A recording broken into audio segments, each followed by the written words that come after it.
Hey, my name is Rich. I use the he, him pronouns. You're watching my YouTube channel where I play amazing tabletop role-playing games with friends. This is part of the ongoing anthology series that I've been running for the Gauntlet for coming up on 3 years, called Star Wars Saturdays, where every month I pick a new game system and I offer it up to the Gauntlet folks, which is a worldwide group, thousands or so strong, of tabletop role-playing gamers. And people sign up and they make characters and we tell a story in the slice of the Star Wars universe.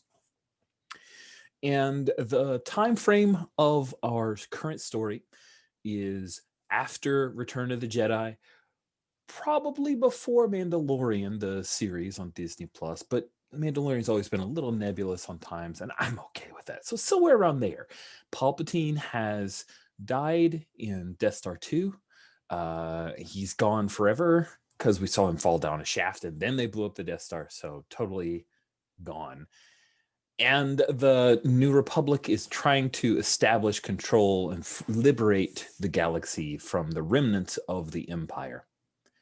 We are currently playing the final session of Teens in Space, which won Best RPG at the Origin Awards. Congratulations to Teens in Space. Teens in Space is a game using the Kids on Bikes system, powered by Kids on Bikes. I'm mostly just cribbing notes from Sherry's talk about Teens in Space at this point. She did the research, and I had to listen to it a few times while I was editing it. So that's all I'm using is that brilliant discussion of the swingy system, a flyweight trad system, one might say, that I seem to be pretty comfortable with. In our Teens in Space, we have set this in the Minos cluster, which comes from a old Star Wars D6 setting book that I like. There's not much canon to it at all, but there's enough flavorful things here in Minos cluster to have lots of different stories. We're currently that's right, it is Metram Freighters. Nice, Greg. You win a point. So this story that we've told is currently, your guys are in the middle of the Tour de Minos, which is a starship cannonball run like circle of the entirety of Minos cluster. You came in fourth at the first leg and ended up flying past Purgator, because you've got some people who don't like you there, in order to land on Dazak. Dazak is a swampy world where it turns out that one of the characters' families has a big estate, and a lot of them live there. And some things happened on planet. There was some like sharing of clothing. There were some bounty hunters which you evaded, but then at the very end, one of the bounty hunters revealed that they had captured your Ratataki crewmate, Ivory, and discovered that she had a number of bounties on her, as well as the fact that she is wanted by the Black Sun. So that was a thing that we did. Let's go around the horn and introduce characters. But I almost forgot our safety tools. Let me quickly go over them.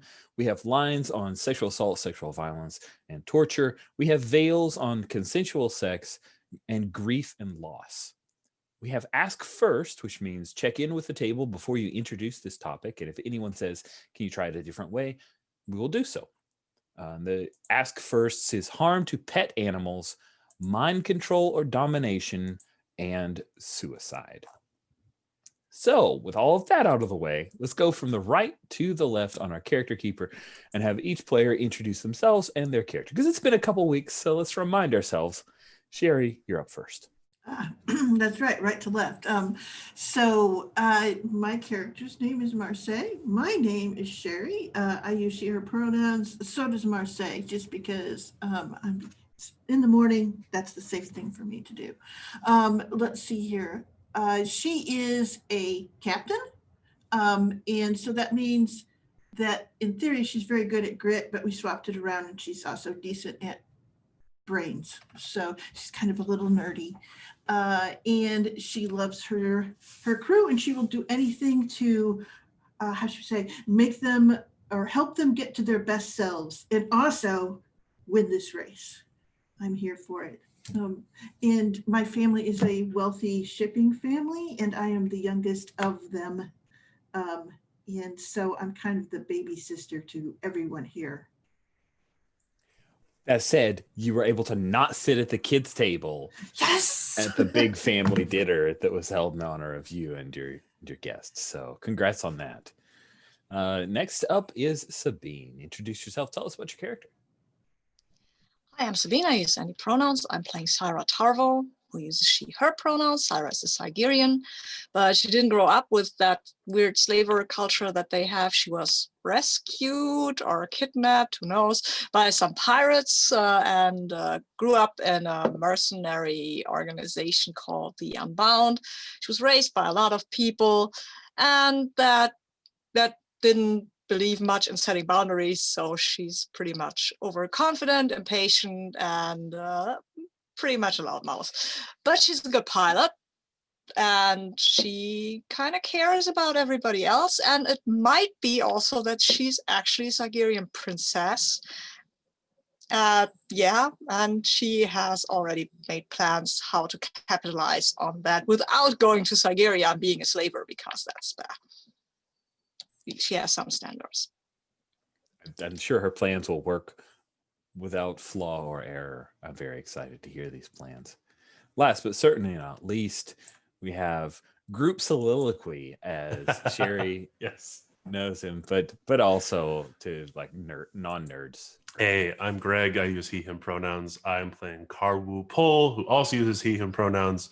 Karwu is a Celestin, Lando Calrissian's co-pilot in the Battle of Endor, is a Celestin as well. Karwu is responsible for taking, what do we name it this time? The Tempest, the ship that always has a new name. Kind of obtained it from Purgator, brought it up from the, was it right? It was Purgator? Mm-hmm. At this point, Karwu is having trouble remembering. And the sales column might be after it. He's got a bit of a flair for the dramatic. Last session, we did change our hyperdrive to a hydro-cooled reverse cascade transpassitance hyperdrive. And he is quite proud of this. Can't wait to use it. It was a bit embarrassing last time when it just did not work. But he's really happy to be with this crew, and he's very obsessed with getting Zyra's haircut just right for when she meets her royal family. So I'm excited for that. Yeah, so the milestones or the mile markers, the things that we have out there. We have Ivory has been captured by the bounty hunters. We have Zyra needs a makeover from Karwu. We have 2 legs of a giant race around the Minos cluster. We have the planet of Reltair, which is part of the second leg of Tour de Minos that has a temple, and the planet itself has an artificial observation ring and a VIP area around it. We have an old Republic fleet that was, as of your last report, parked around, I believe it was Yelsain.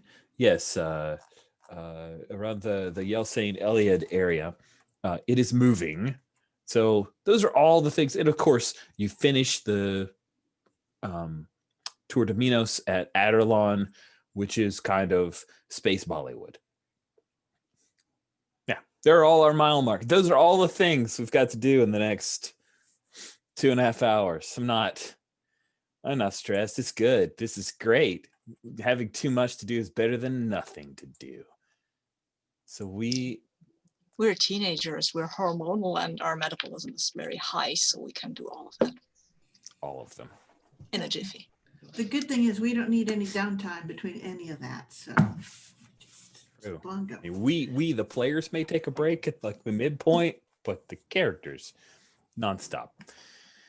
So let's Oh, see, I had a thought at like picking up in the middle of the second leg of the race, but then I remembered that you've got this whole ivory being captured thing that you also probably want to deal with first. So, where do you guys want to pick up? Do you want to pick up with seconds after the Trandoshan Grinnick Nash has bragged that, hey, I don't have to come after you because the Unbound, that's too much trouble. I'll just take this ivory back to the Black Sun. That's no problem. Thanks. See ya, deuces. I'm out. Or do you want to pick up in the race and not worry about that? I mean, we could pick up in medias res after we have rescued Ivory and are on the run from the Trandoshans, Yes. especially the bounty hunters. That sounds pretty great to me. So then we will pick up in the middle of the second leg.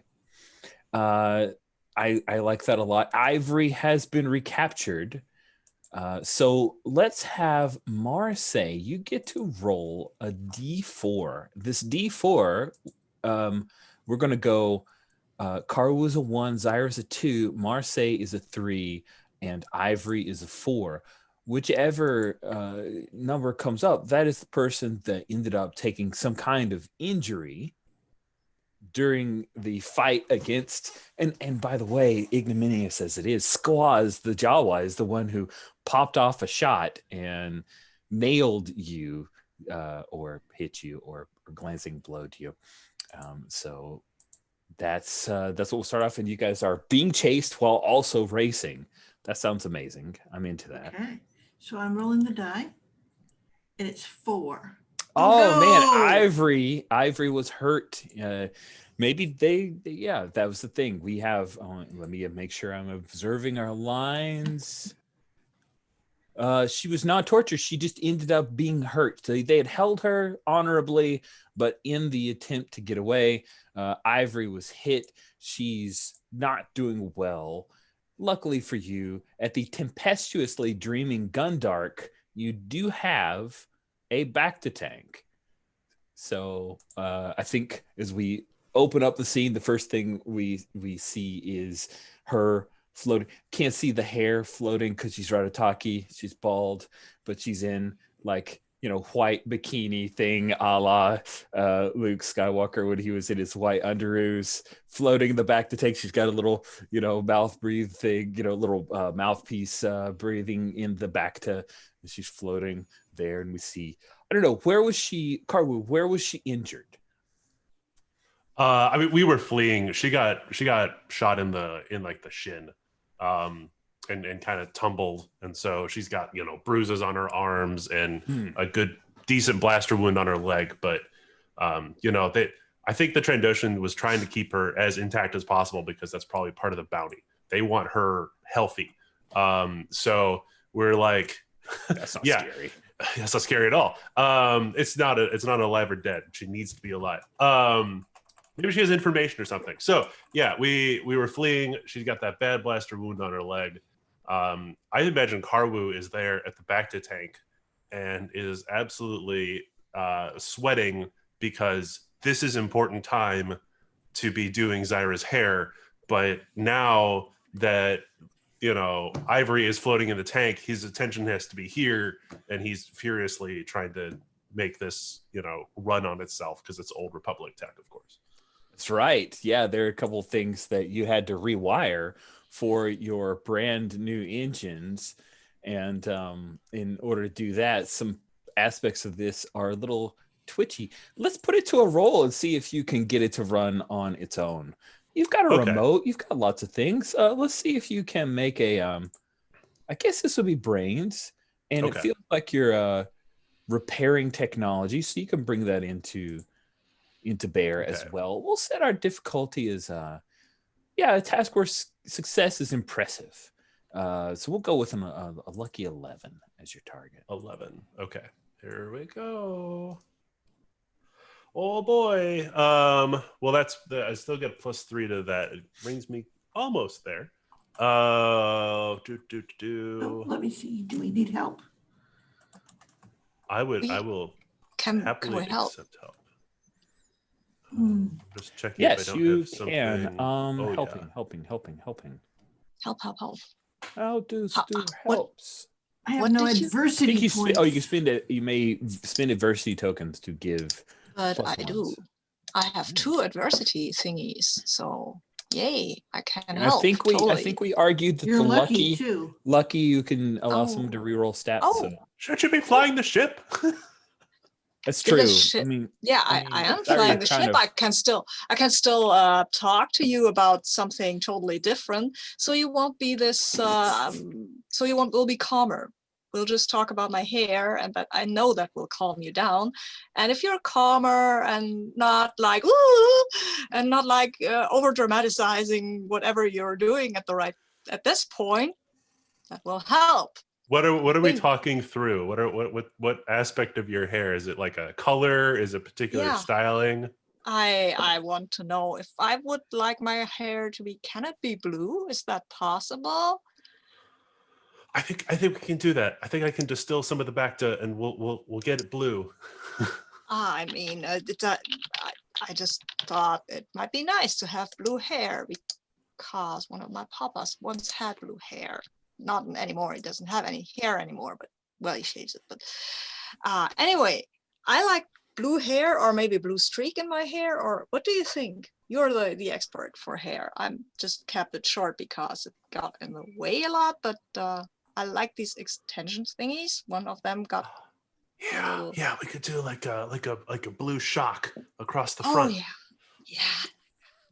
Okay, so am I re-rolling? Is that what I get? Or I think that's what you get out of okay, that. I get a re-roll. If you want. Oh, mean, you that's could worse. You distracted me.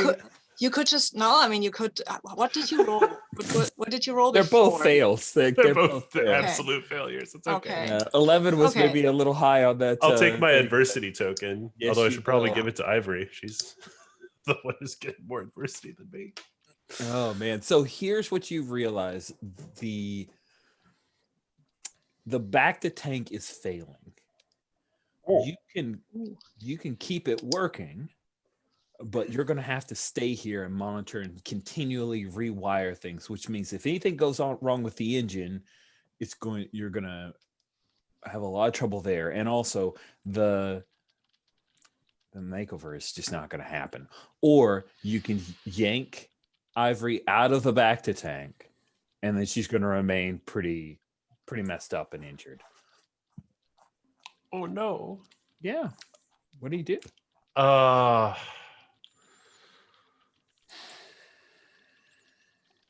She's not, so just so we're clear, she's Right. not injured to the point of dying. Like dying. The back but we to put her in the tank, back to tank. if you keep her in the back to tank, at the end of the second leg of this race, she'll be perfectly fine.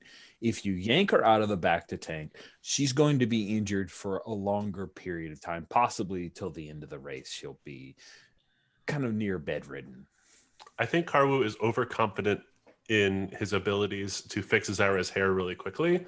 So sticking with the back to tank. Okay. So you're mother henning the back to tank, continually rerouting power, and just like it's like you have to kind of juice it a little bit, and then you're able to move some stuff back to the engines, all that good stuff. That sounds good. Awesome. So that is what our setup is. Now I have an important contribution I need to make, though, since I know he's busy with the Bacta tank. He mentioned making the blue dye out of the Bacta. I bet that I could get that started. You're gonna try to make some blue dye out of the Bacta. That sounds great. We'll say that you're working on the blue dye, adding food coloring to Bacta and finding the different colors that it comes into when you are. It's a cyanobacteria. Blue is just one of its primary hues. It's not that difficult. Exactly. You just got to draw the blue out, really, and Exactly. enhance them. It's about precipitates, so no problem. Little baking soda, we're set. Your ship is hailed. It is a purgatory prefix to the communications. Do we Marseille have or to answer Zyra it? either. Yes. You Do don't we have to answer it? You don't have to. I mean, Oh, we should answer it. yeah, okay. You want to do that or should I? I'll take care of it. Cool. Blessed Concentrate on the morning. ships of- Blessed morning. Oh, yes, it's so good to speak with you. This is Deneb Pafan, the Ithorian sales priest from Purgator and official owner of the Tempest. I appreciate that the lot of you have come to your senses, and blessed day as you have delivered this unto me. I'm curious why you entered it into a race, but I'm more than happy to take delivery of the ship now. Thank you. What? And I think she stops.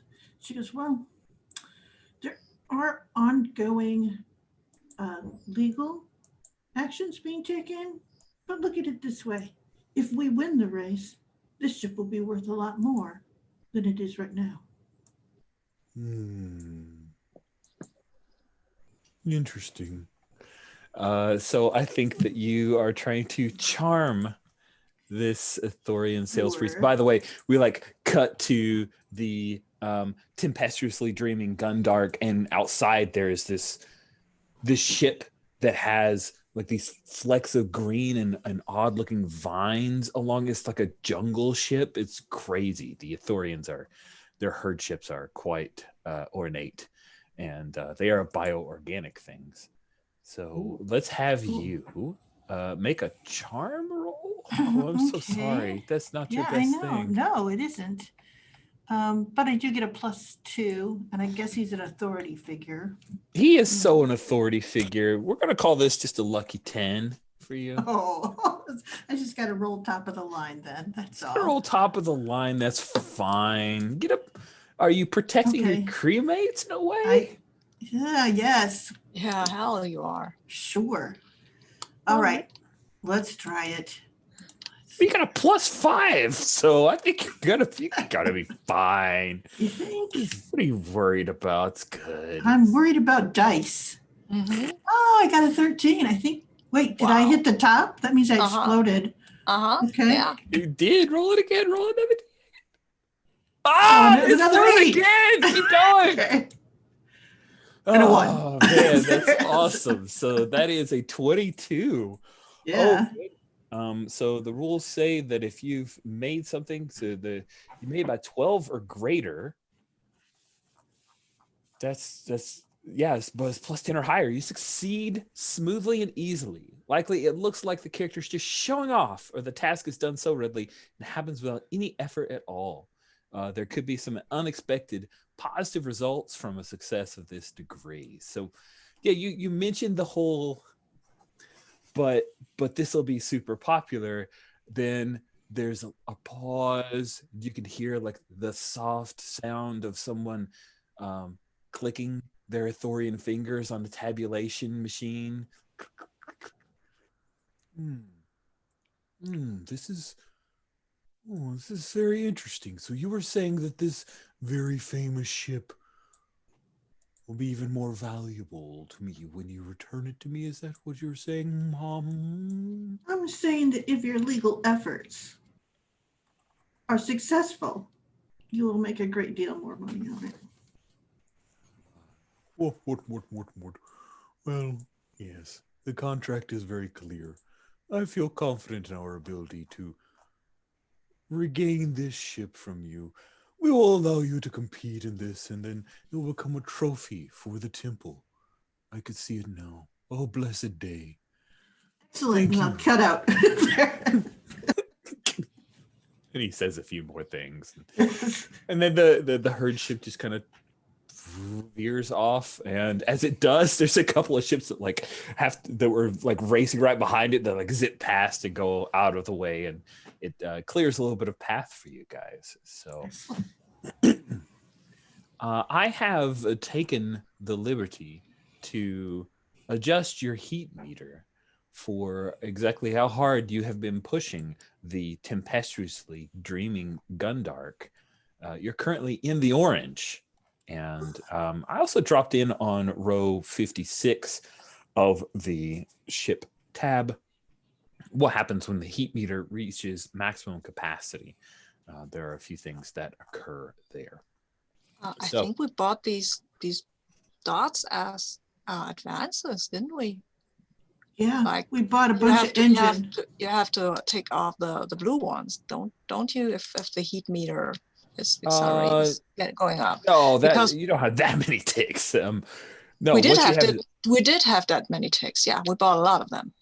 I remember that. We tried to get, early on, we were balanced Yeah. with, for every thruster, we had engine. Okay. So let's double check that math thing, because I did want to test a little bit of the heat meter stuff, but sure. So you're saying that you're positing that the entire row of heat meter in blue and the entire row Mhm. on the default. I think the default, we started with 5 of the green thingies, Right. and then we bought it up to I think to the orange. I'm not sure about the orange thingy, but I'm pretty sure we filled up the yellow one. We Was bought like what at we least, were capable of. yeah, at least 5 levels, I thought is what we bought. Yeah.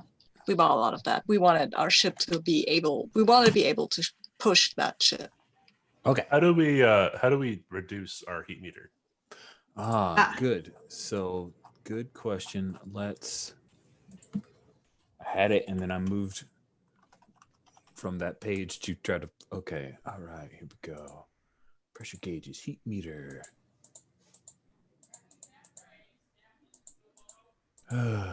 Sorry, heat meter is evidently mentioned a lot in this game. They're really impressed with their heat meter. Oh, look, we can increase the heat meter to mitigate failure of defensive rolls. Yes, you can. So the I've heat not meter done that. starts at a 5. So I may have calculated in all of those heat meter bits, but that's cool. Okay, here we go. Heat meter 43. All right. Which is not actually 43 because, here we go. All right. So you have to take our ship's heat meter. How do you reduce the failed defensive check? You have the option of further increasing your heat meter to lessen the failure. For each additional heat meter increase, you take lessen the level of failure by 1. So that's pretty cool. And reducing heat. Each hour during which the ship experiences only normal use, it reduces the ship's heat meter by 1. Wow, you really have to let her cool down. I mean, we were over in orbit over the Say planet for an evening. I feel the engines could have cooled down there, couldn't they? Or was Carwu? I was working? pushing it pretty hard, Yeah. altering the Yeah, but- engines. Oh yeah, what was the whole? Yeah. My Working reverse on the cascade engines. transpassence hard Yeah. hyperdrive. Oh right. Worth it. Hydro you cool write that down? reverse. Have you written that down somewhere? Because Oh yeah, no, that's in my character.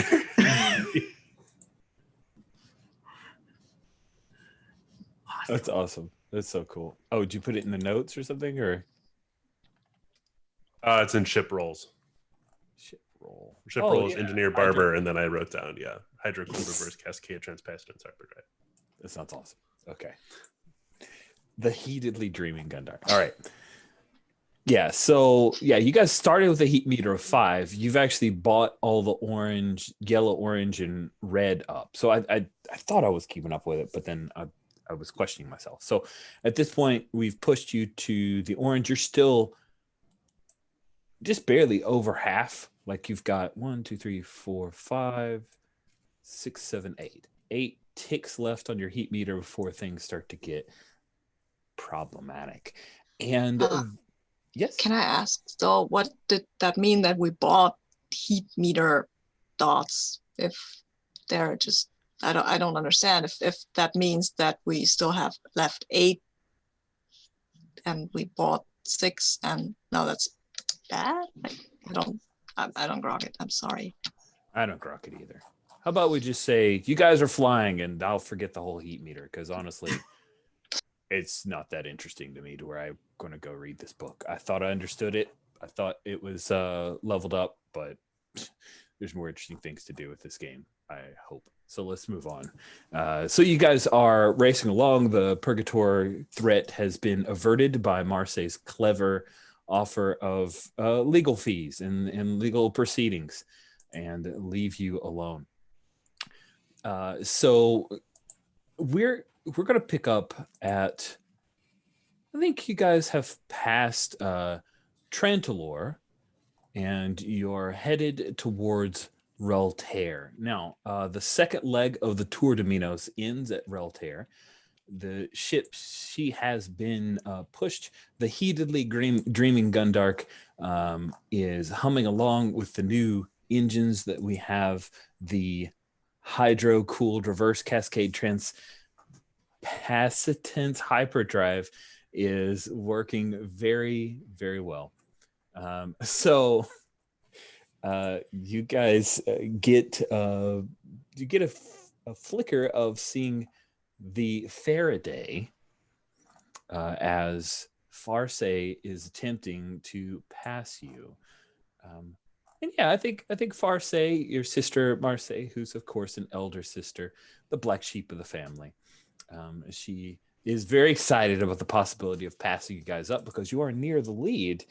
Zyra, what do you wish to do as you see the Faraday coming up from behind in an attempt to pass you? It's not like it can draft you because we're in space, but it's kind of drafting you. I mean, I don't know what that Psychically means. drafting us. Oh, drafting is like, so you're pushing through space and the Faraday is coming up behind you and letting you kind of burn up your engine to cut through any of the resistance of space, and then it's going to do a whip around as you guys pass the gravity well of the planet that you're currently passing, which is Trantalor. Well, okay, what they are trying to do to us, let's do it to them, right? Because if we're near a gravity well, we can just play chicken with the gravity well. Ooh, let's like pull a donut. Yeah. That sounds dangerous. Yeah, and exactly. Crazy. I love it. I think the success would be extraordinary, but possible for those who are truly skilled at it. I would like to set that at a 13. Okay.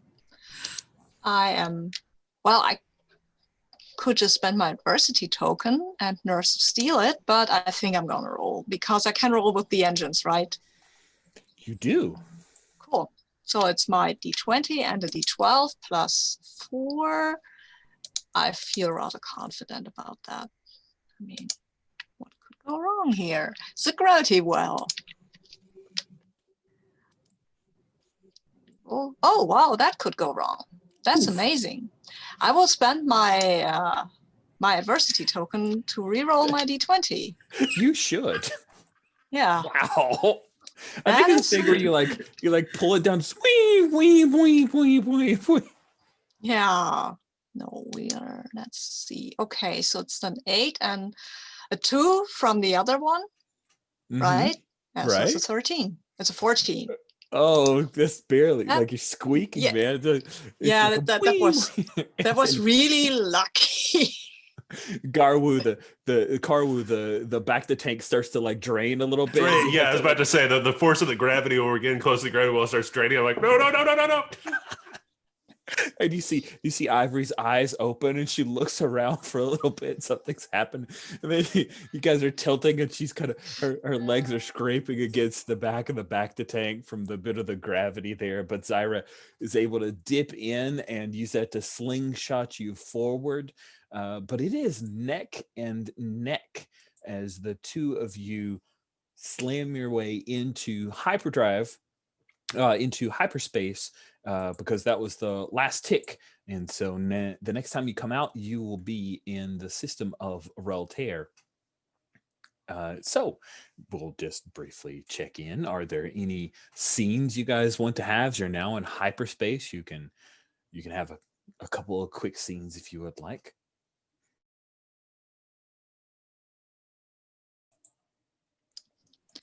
Is this about when Ivory gets out of the back to tank? Yeah, we'll have her. Okay. We'll have her. You're able to flush the tank and pull it into the reserves. And I want to talk to Marce about her sister because she's actually pretty decent pilot, but she probably has some weaknesses we can exploit. Right? Does she? Marce like she's like, you can tell she just despises her so much. And I'm like, she just is one. And she goes, she's very bad on the details. Oh, yeah.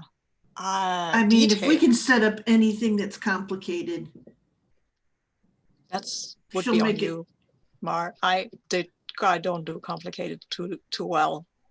And she kind of like looks back at our trajectory around the planet, and she goes, no, you don't do complicated at all. So you see this kind of crazy path that you've taken into and out of the gravity well there. That's just gut feeling. That wasn't complicated. Ah, she's good at gut stuff. All right, I'll think of something. Oh, I think Karwu intrudes at this point and just, Mar, did you get the blue hair dye? Did you make the blue hair dye? yes. I think she stops. She goes, yes, but I need So- your help. I'm so glad we got our priorities straight here. Yeah, and she'll bring you back to a set of color swatches. Uh-huh. Okay. Yes. And that's what we're doing is we're like looking at all the different blues that your hair could be. I like that one. It's very electric. Does that work for you, Carmen? Oh, of course, of course. All right. And, she'll put some drops in the beaker and shake it, and it's full of that blue dye. There you go. Oh, wow. Oh, can I have something for my spray can? Because, I mean, I could tag some stuff with it then, and it would match my hair. Your hair will get so brittle. Yeah, It's well, so I fine can- already. And he's like Yeah. trying to, because we're going to arrive at the planet, correct? This is the last jump. No, this is the second leg. You'll be arriving at Reltair, which is the one Oh, that not has where. the- Okay. Okay. So yeah, I think we should just continue to build the ridiculousness until the final roll. Yeah. All right. Who else do we have on the ship? Do we still have You no longer have your passengers. It is just the Yeah. three Okay. of you and just the Ivory three of us and that Ivory? you Okay. know of. Right. Okay. What do Fair you enough. mean by that? I don't know. Just sounds Okay. Whew. So maybe on Reltair we can set something up for fair. cool. I Anything want to ask Ivory why the Black Sun is after her. nice. So after helping with all the hair dye and everything, we'll say you come back and find Ivory. She has, because the Bacta, it gets on your skin, it gets everywhere. So she took a quick shower, and she's in like, normally I think Ivory wears probably just like a like a engineering jumpsuit kind of thing that is a little big on her, but this time she's decided to go with something that's a little more like loose, like a little less heavy, like a lighter fabric, maybe some kind of almost like a robe type thing. And so you come into the little set of quarters that it used to be a closet, like a storage closet. It's right near the armory. She feels very safe there. And you come in and she looks up. Hey, Karwu. Hey, Ivory. It was quite the jam we got you out of there back on Dazek. Yeah, I'm sorry. I'm really sorry. I didn't. Hey, is my back okay? And she kind of turns around and Your back looks fine, Ivory. Now, well, I got shot in the back. Is it going to scar? I don't the Bacta did its job. Ivory, why did that Trandoshan want to take you alive back to the Black Sun? Well, they can't really punish dead folks, kind of makes sense. But what Cole. did you do? Well, would you believe that I just owed them some credits?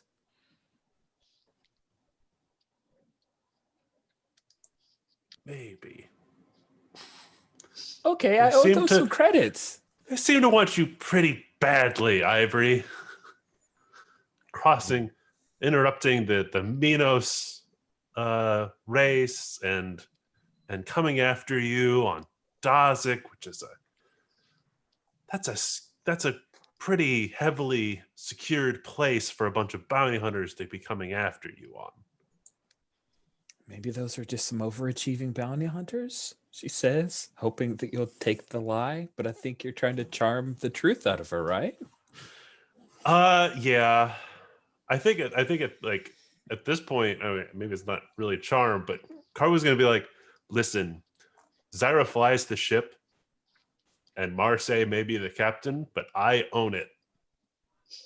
And if you don't tell me why you're being chased, I'm gonna make sure you get off at the next stop.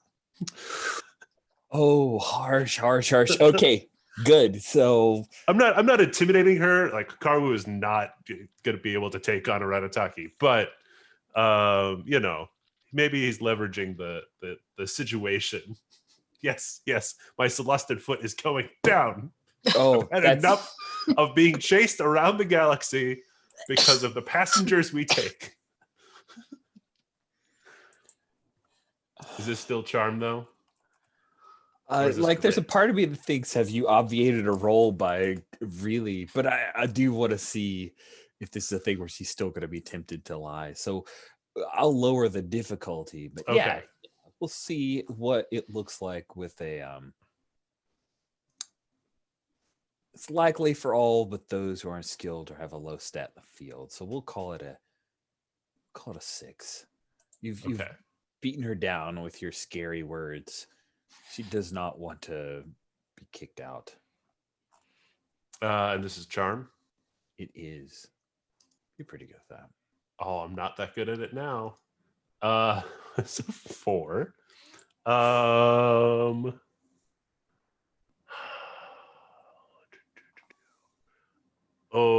no. I don't know if that's really pushing the. Because I said make over, but I did specifically say it as cosmetology. So we're just gonna, like, I'm trying to turn her a new leaf. No, cute. No, I fail it. I'll take the adversity token. We'll need it later, anyways.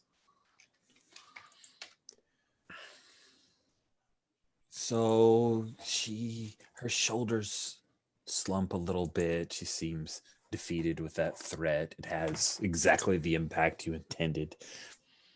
But maybe, you feel a little sorry for her.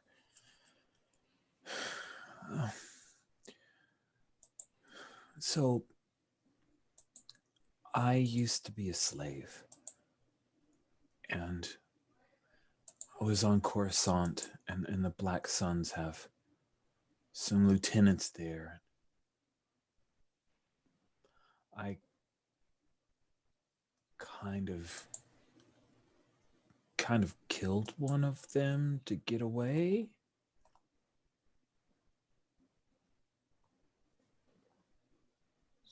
I think that's understandable then. Ran to the outer rim to stay away, and I found you guys, and I'd heard about the Unbound and Zyra, and Mar was really nice, and this ship is really nice, and you guys have been good friends. I just didn't want to tell you because I thought you'd kick me. Oh, I'm so sorry, Ivory. You can stay on the ship. I don't know what overcame me. And he closes the door. Nice. I like that. That's really cool. So then you guys come out of hyperspace. You come out of hyperspace with the beautiful vista of the very mysterious planet of Reltair. Beneath you, you see the observation ring. There's like an actual manufactured ring, like a ring of Saturn kind of thing. And you're coming ahead and you pass the timing beacon. And I would like for Zyra to give me a flight roll to see what place you come in. Oh, right. Cool. I want to be in a good place. I mean, not the good place, but a good place. You know what I mean, I guess, hopefully. What do I roll with? Flying, stuffy, and engines, right? Mhm. And what am I trying to hit? Sorry, just a second. Go right ahead and eat. I'm an idiot. I really should have taken a bite It's fine. without swallowing. I don't know. Whew. Okay. So here's the way it is. You started at 4th place in this leg. So if you get a 10, you remain in 4th place. Oh. And Right. for every 3 above 10, you go up a place to the point Ooh. where Okay. if you roll super high, you've taken 1st place. Well, let's see how that goes. Come on, guys. Well, I'm not rolling super high, but I'm at 16. So we're at 2nd place, right? 16 would be 2nd place. Oh, 17. Yay. Yep, you're in 2nd place. And 19. Yay! First. That's not good, but it's better. I mean, Awesome. I don't. Hey, look where we are. Who's 1st place? Oh, great question. So the person that is in 1st place is not Farse. We'll talk about that in just a second. It is the we have not introduced Joji Turkinen, right? The Kashiri pilot and troublemaker. But her ship is in 1st place. She is a Kashiri. We'll stick her up in the NPCs. I did not name her ship, so anyone have a cool ship name? Oh, she is in there. Joji Turkinen? Georgina's? Yeah, I was Yeah. asking if we had. I don't think Ship. we'd introduced her in this No. series, so it is the So celebrated it's- Kashiri pilot Joji Turkinen, and it's not the Silver Angel. I'm disappointed. it is But hey. not the Silver Angel. Silver Angel's broken down. It is Oh, like no. 10th place.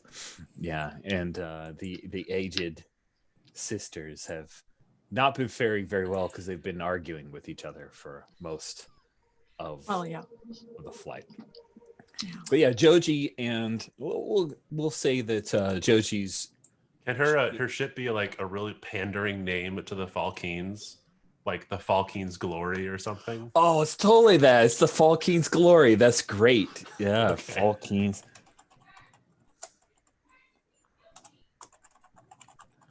Falkines Glory. It is a really posh, like super expensive ship. It's obvious that they kind of fronted this and went out and hired the best pilot that they could. So totally that is awesome.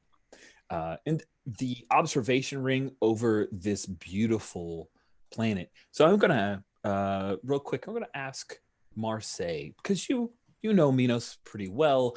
This Reltair isn't that far from where your family Dazak there.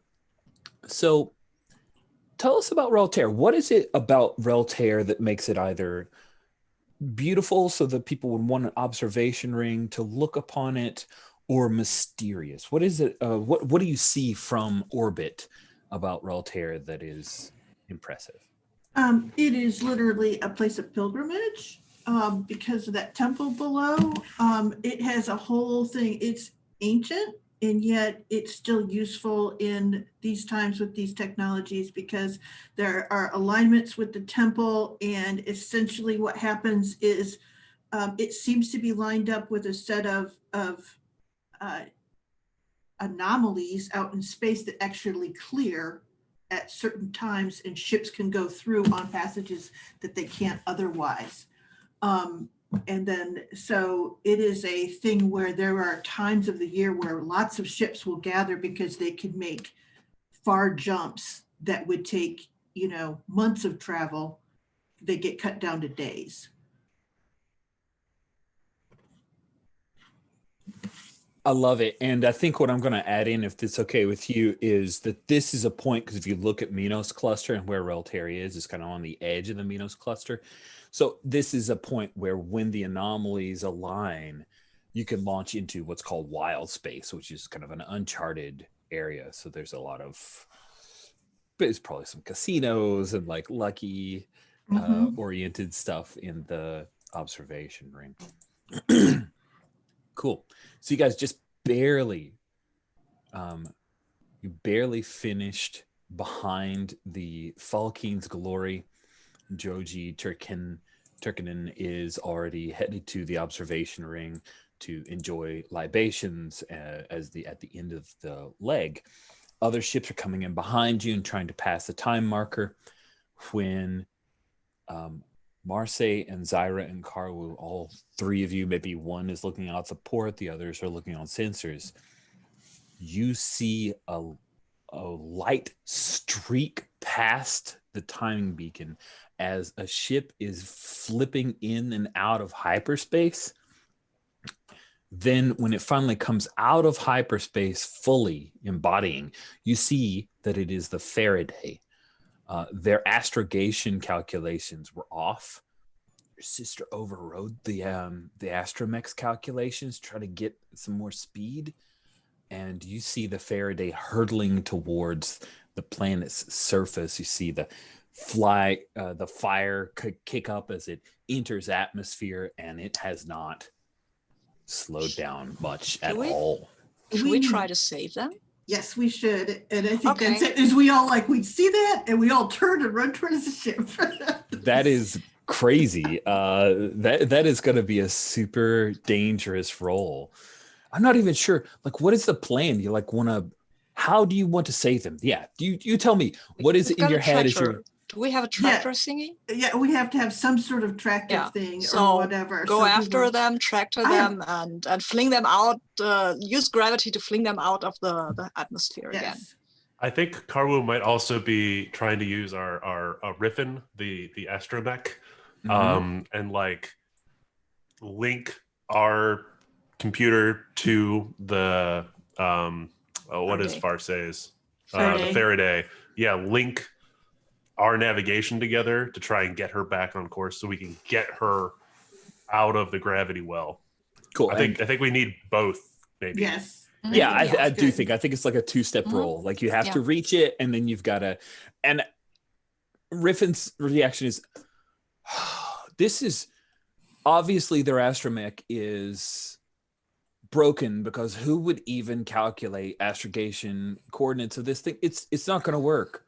The odds of this, do you want me to tell you the odds of this? Karwu, do you want me to tell you the odds of this working? I know the odds!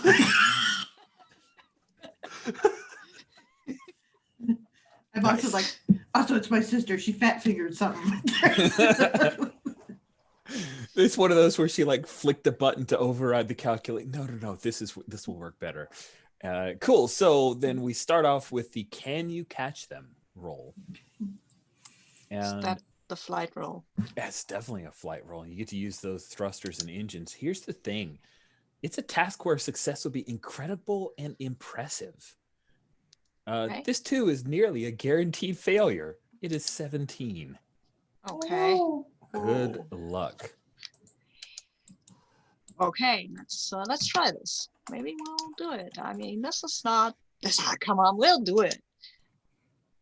No, we won't do it. I have an 11 plus 4 is 15, so it's not a great success, but it's not a great failure. So I can use an adversity token to give you a moving speech. Oh, give me a moving speech. I love that. Let's see how. Okay, so I think we've resumed the cosmetology session with you in the pilot chair while we're doing this. And of course we are. Karwu, this is Karwu's ship. And like I think occasionally like you're reaching for a lever or a button to do it, and he slaps your hand away, and we do that, and then I reach for something and you slap my hand away, and so we're on top of each other, like, no, that's a bad idea. Do this one, no, that, and then I'm like trimming a hair and like, oh no, it's the. And I run over to a panel where steam comes out, and I'm like, ah! Can't That pushes tell. you. That gives you +2. Whoa, that means it's a success. What? Yeah. Well, I they was get at 15. +2 per adversity token. So yeah. Yeah, I'll- so it's at 17. Yeah, 17. does That it. is awesome. So yeah, to 0, you succeed, but not impressively. So Wow. you don't get any benefits beyond mere success. You've just reached them per the rules of Teens in Space. But it's one of those where I think you slingshot through, or slingshot. We've already slingshot. So you like pierce through the atmosphere, and you're already seeing the sky above you. Right. You're coming closer and closer to the ground. Beneath you see the looming expanse that is this temple. There are all kinds of people. There are different gentle beings that are there, and they look up and they see these two fiery balls coming out of the sky. And there's a young Twillick who looks at her mom. Are those angels? And the mother says, no, I think the angel's in like 11th place. So let's have Karwoo's attempt to link up the two ships. I think as you're doing this, Karwoo, Farse will reach out to you, Marseille, and say, what are you doing? You're just going to die too. Just pull up, okay? And she No, our goes, family doesn't care about me. she goes, disengage manual controls so your astromech can take over. God, I hate this bucket of bolts. Cool. All right. So you're trying to convince her to do that. Karwoo, I think you have got to pull some magic out of your hat. You don't wear a hat, so this could be bad. I don't. So I guess my question here is this a role to perform the technical aspect of linking the ships, or is this a role to convince Riffin to do it? I think convincing Riffin to do it is the most interesting crux. Okay. So I think we're like, I've run back from the cockpit. Maybe like just behind the cockpit, there's like the navigation area, and Karwoo is, I think he's like screaming at Riffin, "You Farkled laser brain robot! Get your..." And Riffin's probably screaming back at me in basic. It's we have an interesting relationship. What's my difficulty? I think that this is a success where it's a task where success is certain for those very skilled at it, but not for those who aren't. So we'll call it an 8.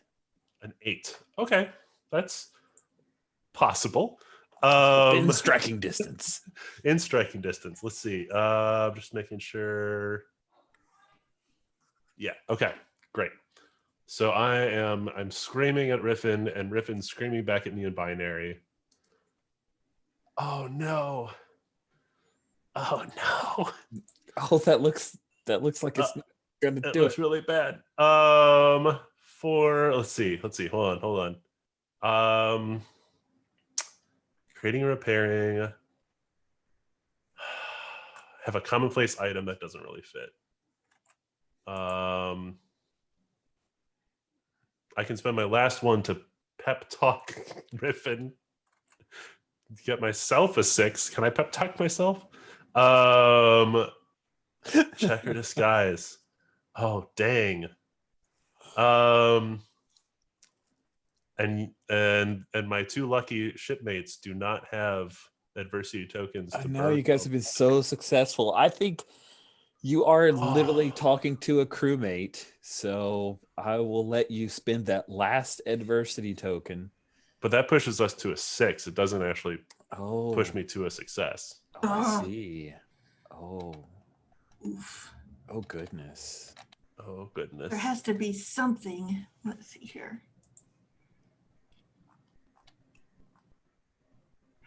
Oh, wait, I have 2 improvement points I haven't spent. Is there anything I can do?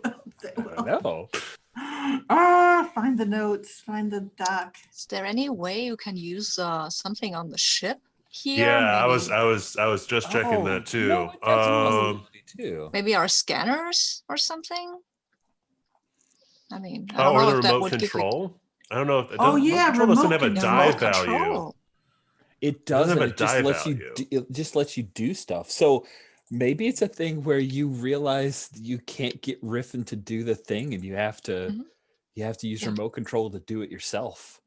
Oh, that's nice. Oh, I gotta do it. So that becomes a flight check, I guess. Yeah, it makes a flight check. Okay. Mhm. Riffin says something really nasty and basic. It does. We and don't even I- translate it. I jerk him out of the spot where he's connected and slam the data pad in. I'll do it myself. And all right, let's roll flight. This I guess does give me my +3, right? Yeah, it should. Absolutely. All right. Whew, 9. Okay. All right, you squeak out. Yeah, you speak to Riffin. Riffin's just cursing at you. You yank him out of the way, shove your data pad in, remote control the ship, and pull that tractor beam together with a 9. That means that it's slightly above your target number, so you guys are able to buzz the temple as you can whoosh, and everything kind of shakes underneath, and some of the temple patrons are knocked to the ground from the force of what you're doing, and then you level out, and as you see the head, there's a mountain, and you kind of curve around that, and eventually you slow things down, and the Faraday, you're able to bring her down, and the 2 ships are landed on the holy planet. I will call to her because, I mean, come on. And I will tell Farsay, like, just don't try to do anything yourself. We got you. You'll be fine. Our captain's got you. Yeah, your captain's got me. Yeah, she's the best captain I've ever had. And I've had lots of captains. I think Marseille looks at Zyra like.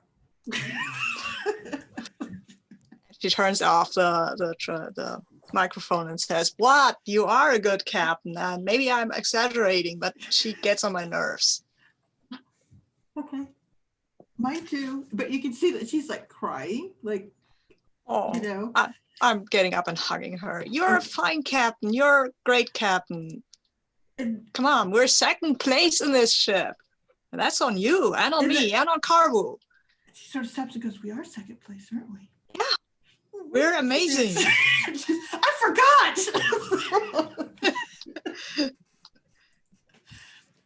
All right, and I think she will go out to see Farsay. Cool. And when you come out of your ship, you see that the engines for the Faraday, like, they're still white hot, and Farsay comes out. She looks at the ship. It's obvious things are not going. You can actually hear the soft sounds of the beeping of klaxons inside, of warning signals that are going on. She climbs down the little gangway and, well, great. Your old hunk of junk is in better shape than mine. Why don't you give Dad a call?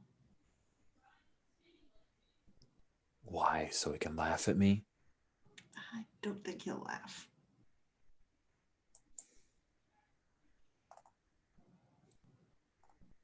This planet smells weird. It does. Like rice that's been sitting out for a day. Absolutely. Like old rice.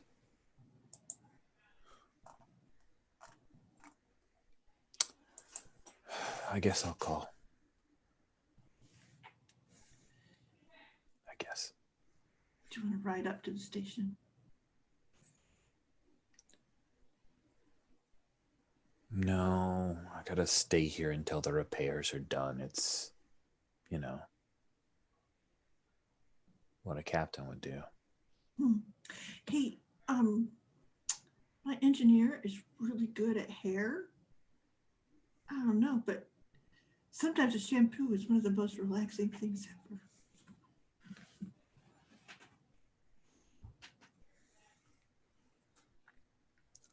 Okay. Do you mind if I try some things? Exactly. She thought that maneuver was dangerous. Wait till she gets in the chair with Karwoo. Oh, that's cool. Let's. I think that's like a good like break. Maybe we'll go to do our mid-game break here. That felt like a really good moment there. So it's 17 after. Let's meet like 25 after, somewhere around there. If people need a minute or two more, that's fine. See you guys in a few. And we have returned from our break. Let's pick up at the observation, like in one of the observation rings in this space station that has this. I want to do you have a something thing? before we go out. Yeah, Oh. because the Faraday is on the ground right now, It's going to be there for a bit. they're a bit distracted. So I will paint the name of the ship on its hull, but it will call it Faraday. Oh, that's good. Yeah, so we see the darkening dream gun test flying away from the Faraday as we zoom in and see Zyra's tagging there, and then we quick. We'll show it to Mar. You show it to Mar. What's Mar's reaction? That's good. That's a little harsh, Zyra.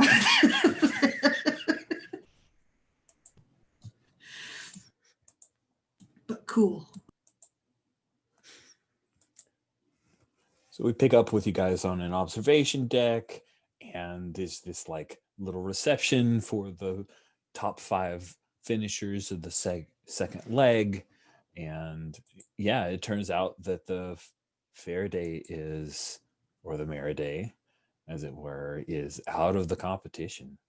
It received so much damage from the problems from the poor astrogation coordinates. But among the top 5 are you, Joji Turkinen, and also there is, if you take a look at Captain Deslock, member of the Unbound, he's there. He's not one of the competitors, but the Desert Flower, which is a Twi'lek ship. The Desert Flower is one of the other finishers in this race. So, captained by Cham Syndulla, with a number of other Twi'leks who are quite enjoying the free drink and free food of. Wait, that's the old guy, Cham Syndulla, right? Yeah, the old guy, Cham Syndulla. Wow, I've heard about that guy. He fought wherever, Clone Wars even. Yes, he is a veteran of the Clone Wars. Wow. And also I want to, if we're going there, I will ask Karwoo if that what we were doing right there in the carpet, was that flirting or just flying? I think we're just flying. Oh, okay. Pity? And now Car was double thinking because he's like, should I wear the hairpiece to the reception or not? Should I wear the hairpiece to the reception or not?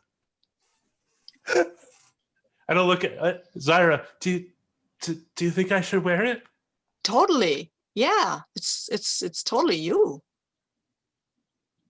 Thank you. And so yeah, he's got I'm not even going to try and Google a Celestin with a hairpiece, but yeah, it's like just a little flock of hair, kind of. So it's got like a side part. Yeah, Yeah. yeah. Very sophisticated. Nice. And you're good at this, so I think you pull it off. Like we've seen Rhodians with hair. So I think a Celestin with hair is not normal, but we also in our modern day we see K-pop stars who have blonde, pink, and purple hair.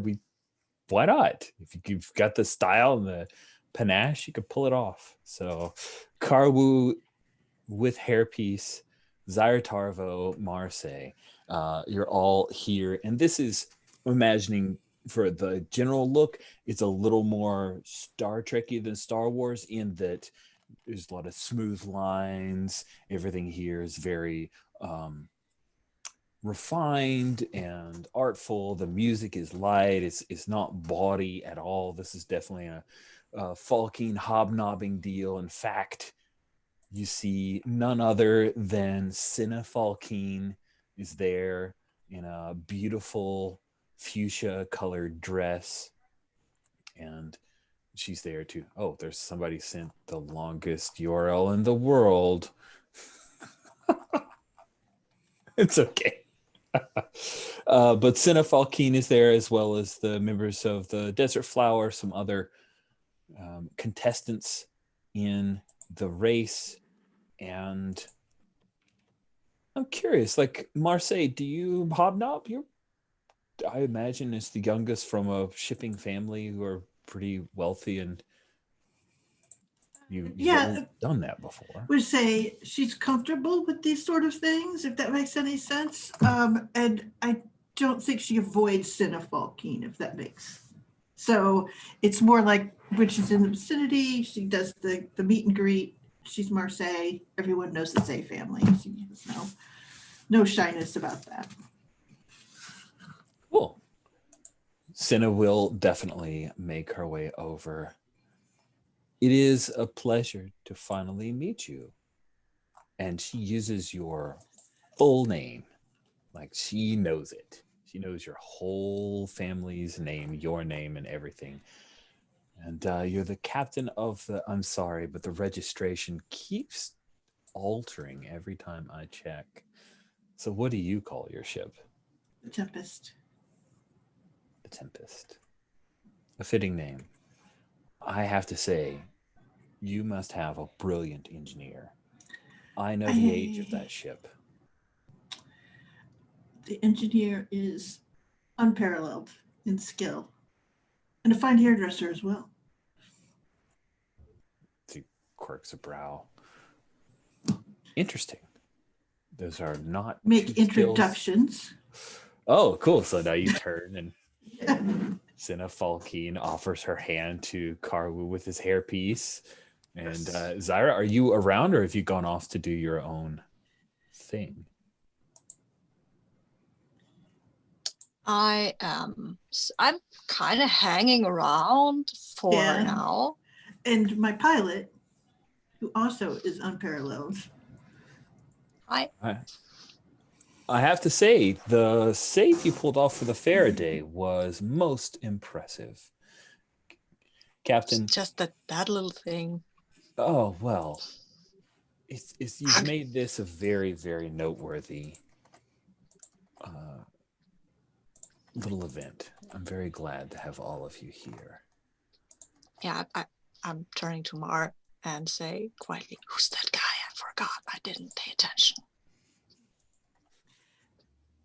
And she goes, Cinna Falkine?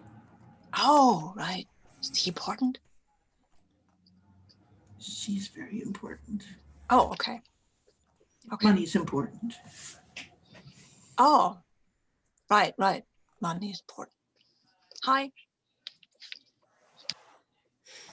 She says, Zyra, do you mind if we speak briefly for just a few moments? This is Cinna Falkine. Does that mean I should go, or that do you want to talk to me? I'm confused. Just wanted to speak with you privately. That's all. Okay. Okay.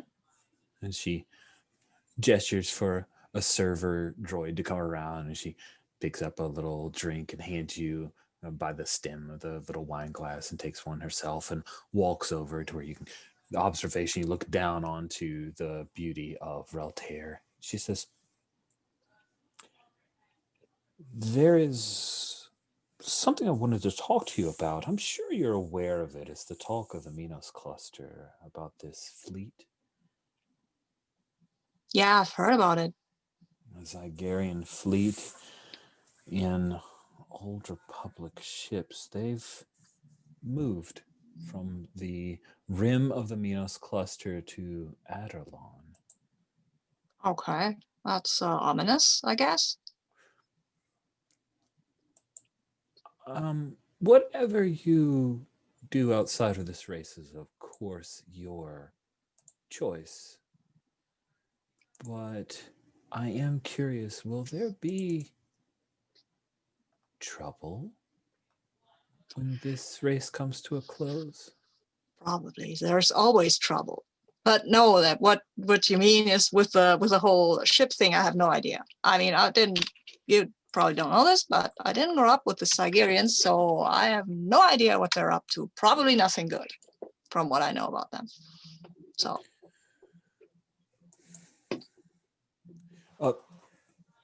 the resources that my father and I have access to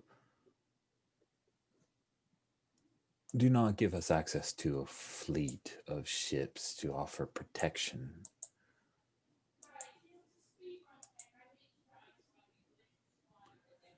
okay. So if I would recommend that you consider, once you finish the race, perhaps continuing on.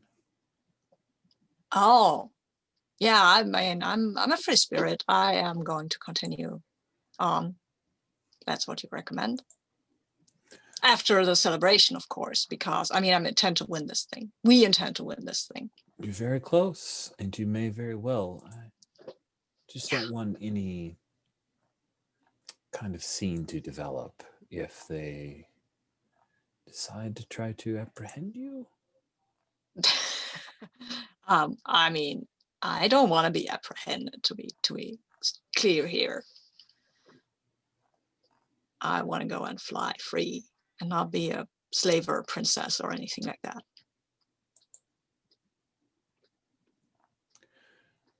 I would imagine that to be the case. Yeah, That's thanks why for the heads up, though. All right. Well, good luck tomorrow as you complete the final leg of the race. I will be leaving shortly so that I can be there for whoever wins. Okay. Don't get eaten by anything. Thank you. And I'll make my way back to my she crew. downs her drink, and then she's going to hobnob for just a few minutes more, and then she does exactly what she says. She's going to be flying ahead. So, and there are a number of folks who are here mostly to just hang out with you guys, to be seen. There's some pictures taken. Do you? Yeah. To see something like this. I know you're a healthcare professional. You've been doing this a long time, but.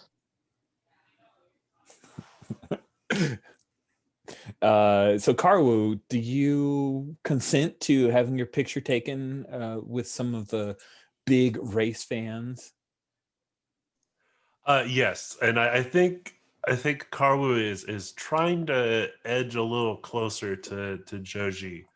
He wants to ask some pointed questions about the Falkeen's glory, being another Old Republic ship. I'm really curious how the hyperdrive is behaving itself, because we're having, we're really pushing it to the limits here with the Dreaming Fun Spark. So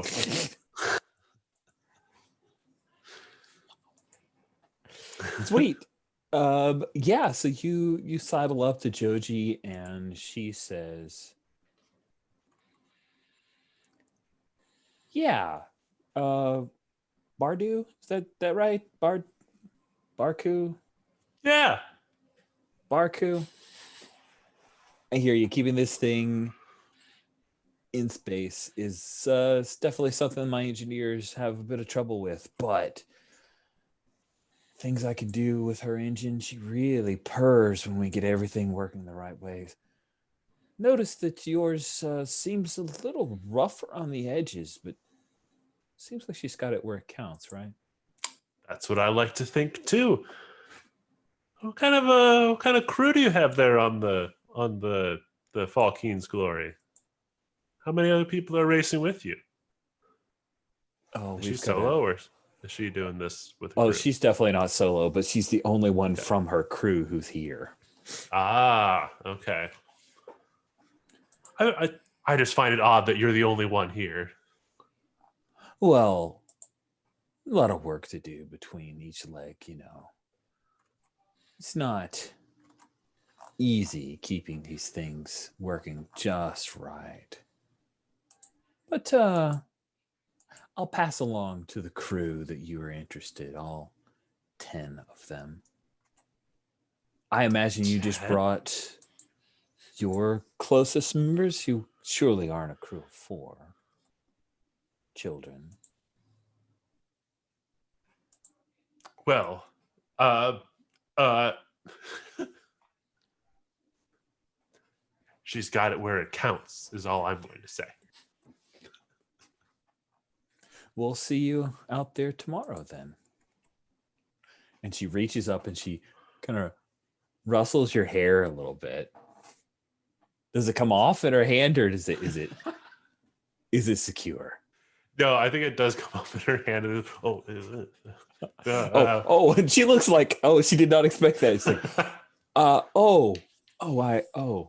and she pats your shoulder and then she wipes it off a little bit. Best as of she luck on the walks race away. tomorrow. Nice. So Marseille, in between the time when Karwu slides off to talk to Joji and Zyrus finishing up her conversation with Senna, you recognize a new entrant into this area. She's wearing a nice dress, so it takes a moment, but you recognize one of the bounty hunters, the human female bounty hunter from your home planet, the one who tried to capture you guys.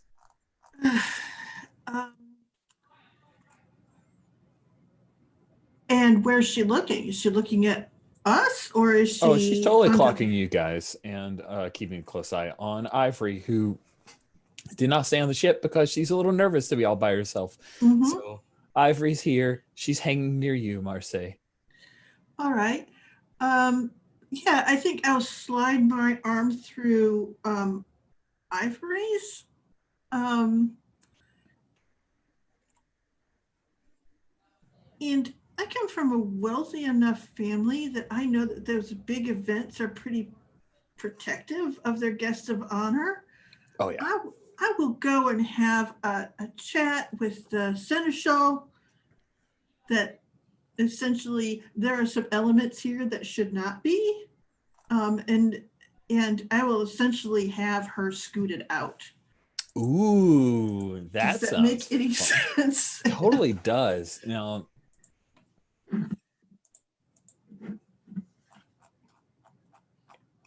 oh, weird. Sorry, I just glanced at the names and species helper because I was, there we go. It was showing blank for a few seconds. Huh, must be me. Let's say that the head of security is a Nautilin, and she listens to your point, but it's not going to be a hard roll, but you are important. You know what you're doing. So we'll set a pretty low difficulty. You may even be able to just go ahead and there's snap decision and planned actions could effectively, if you were willing to engage in a longer conversation, you could take half of the value for your charm if you want. We'll set the difficulty at a 7. 7, and The Nautilin has authority, even if it's not over me. Correct. So that gives me like a +2. There you go. It sure does.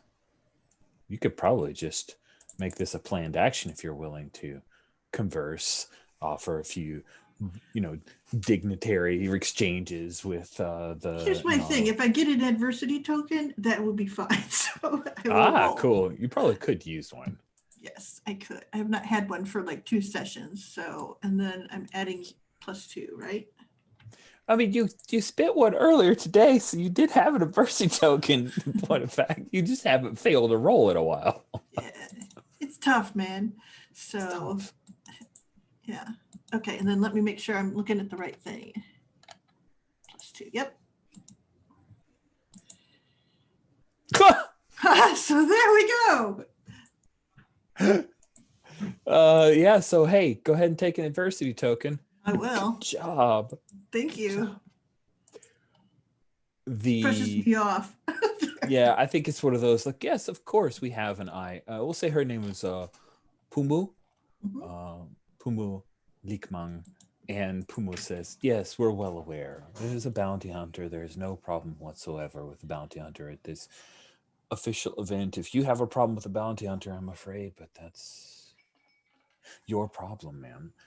But nothing will happen to you at this event, and there's no reason to cause any unpleasantness with Johanna Muldur. Very well. Hey, maybe I should go and pick up some adversity tokens. I could totally go and antagonize this bounty hunter because, I mean, I don't want them to carry on to drag me or Ivory off. And so I'll go over and say, hi, you're a bounty hunter. She's already taken a drink, and she's actually dressed like you. When you get close, you can clock that she's got a couple of weapons hidden on her person. But otherwise, to the unobservant, she just looks like an attractive human woman who's here to enjoy the festivities. So you walk right up and call her a bounty hunter, and Sure. she turns and says, and you're a member of the Unbound? Yeah. And a pilot of a ship that's in second place. Yeah, I am. I'm Sarah. Which you knew because you tried to collect some kind of bounty on me, but thought I'd introduce myself. So who are you? She shifts the drink and offers her right hand. Johanna Muldur, bounty Hi. hunter, as you know. Yeah. There's very expensive bounty for your retrieval that we've claimed, but I've decided not to pursue it. Thanks. That's awesome. Can we somehow work out that you won't go after Ivory as well? Because I kind of like her. She's kind of my mate, I guess. Kind of your what? My, I don't know, mate, friend thingy, you know. All right. Just wanted to make sure I heard you correctly. You should be careful. She's a murderess. Yeah, I don't think she'll murder us. I mean, come on, you're a bounty hunter. You've murdered people, right? Haven't you? Of course.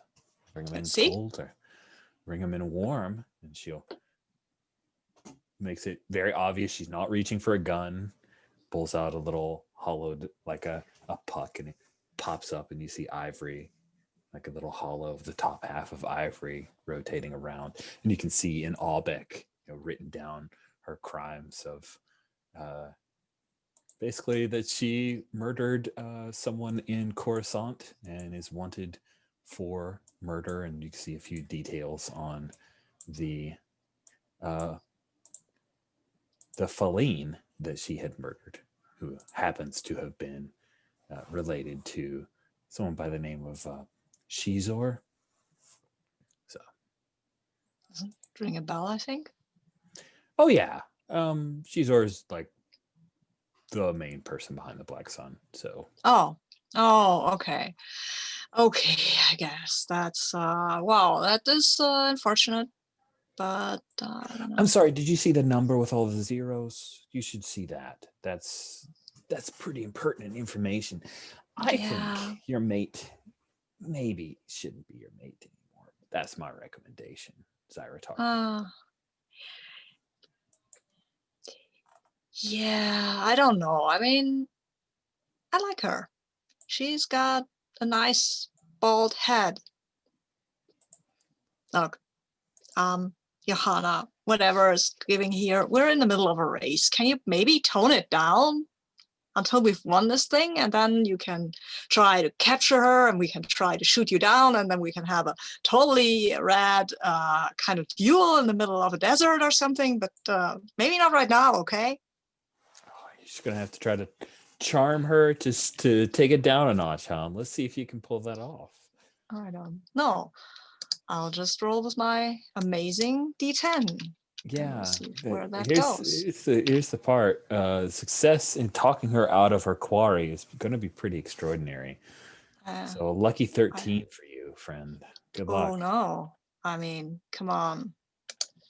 It's not, I don't try to talk her out. I try to talk her out for one more day. All right, then. For one more day, the difficulty is a 10. Okay, that's not better. But okay, I'm rolling that die. And yeah, I've rolled an amazing 3. So no, I don't think that works at all. Johanna listens.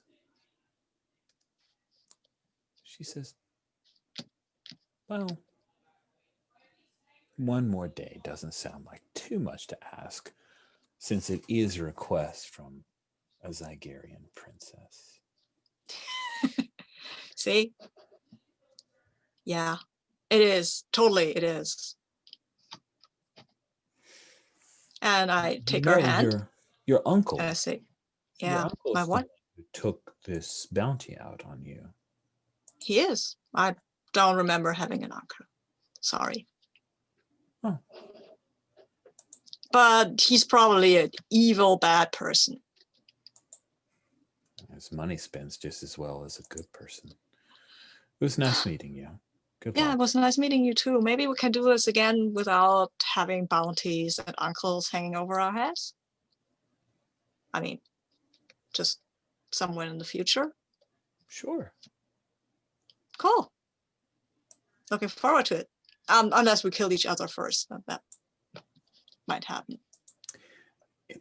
Your bounty is very, very express that you be returned alive, so I won't be killing you. Okay, that's nice to hear. How high is my bounty? Just. Oh. This space station? It could be mine. Wow. That's a lot of money. It's a lot of credits. Yeah, I like that. Really like that. You look really nice, by the way. Thank you. I had look. I had my our pilot did my hair. It looks good. He could do something for you maybe. And once we're over this whole, everybody's got a bounty on their head, and I have to collect this thing. Sure. That sounds like a date. Cool. Bye. Sure. And I go over to the others and say, she's weirdly nice for a bounty hunter. She's a pro. You talk to her? Of course. I'm so sorry, guys. I thought that after I got, but maybe I'm sorry. I'm real sorry, guys. What? What for? Well, it's my fault that they're still after us, and they're after you and they're after me. So both our faults. Did she say if there's a bounty on me? Is there a bounty on me? Oh, I mean, I'm sorry, Carwo, she didn't. Should we maybe try to take No, out check. one? I don't want to know. Okay. I mean, I can check the bounty hunter's register thingy if you really want to know. Flips his hairpiece the other way. It's just guys. Oh. And I put my hand on your shoulder and said, Karwo, you're going to be fine. We're all going to be fine. And I look into your eyes and say, the force is with us. I have nothing for that. That's perfect. That's good. And I wait. Is that? Do we do a screen wipe for you guys Screen on wipe. the ship again? Because that's great. Yeah, we have a little like John Williams, flute percussive mix there going on, and you guys are there. The third leg is about to begin. Everyone is connected to the HoloNet for the channel where Lord Cor Falkeen, Tapani Noble, and Cinna Falkeen, his daughter, are both there, and they say, and now begins the final leg of the Tour de Minos. We hope that all of you have enjoyed yourselves. We certainly have enjoyed the festivities and the excitement of this race. We are waiting for all of you here on Aderlon, where there will be a fantastic party for all finishers, and of course, the trophy for the winners. Good luck. And then based off of your times, each of you get to take off at different points. And so the very first to take off is Falkeen's Glory. As it takes off this beautiful Old Republic styled yacht. And you see it's got like extra engines, and it's just crazy how many credits they've thrown into this thing. And it zips off into hyperspace, and then just a few minutes later, you guys are given the green light to go ahead. So Zyra, shall we have you make your hyperspace roll? So again, because you are going up against and trying to overtake, we will say that the difficulty is a 13 to maintain your position. And then if you beat it by 3, then you will take first position. Yeah, maybe Marseille has some tips about the lanes we could use, the hyperspace lanes. Because, I mean, she had that before. We did that before. And I think there's kind of a cutback to like the Faraday and Farsi. And she's like, and she's going, listen, I'm not going to be able to make this last leg, but I've got some intel.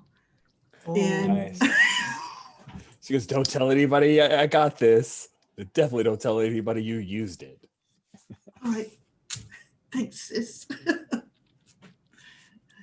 So yes, I've got some extra special intel on a fast hyper route.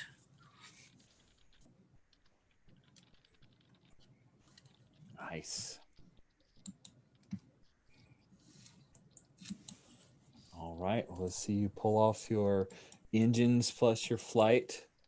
okay. Target numbers are 13 to maintain position, and a 16 to pull ahead. Go ahead, and I need to roll. And I need to roll high. Come on, dice. Be nice to me. Be nice, dice. Oh, well, it's a 11, and it is a +4 is 15, so it's just 1 point short. But you know what? I'll use my luck. I'll re-roll the d20. I mean, yeah, you roll a 2 on a d20. I think things are going to look a little better than this. I think this could go a little better. I have a 9 on the d12. I'm keeping that. That's good. That's a good call. Yeah, and I've rolled a 17. Wow. So it's a 30. Yeah, I think it's a thing of like you fire ahead, and then maybe you can see in hyperspace, you see that the ship is ahead of you and pulling ahead, and then what is it that Zyra does to overtake and rocket past? I'll use this water thingy that Car will put in. I mean, that's just it. I'll just Car do a was fly. Swapping out the transpacitors very quickly as they burn up. Don has another one. And yeah, Ivory's right there with you. She's playing engineering assistant, trying to give you an extra hand. And you guys are in the lead when... So Marseille, Where do you imagine you spend your time during these flights? Zyra's behind at the cockpit. Do you have like a cool ass like captain's chair thing where you just hang back all Star Trek, style, or do you I imagine think you that what Uber it out? What do is you do? that typically when we're getting set for the flight and putting in the thing, she's right up there, like sort of along the same deck with Zyra. Um, and then like when Zyra's like in it, she actually backs away. So Zyra has like all of her concentration space.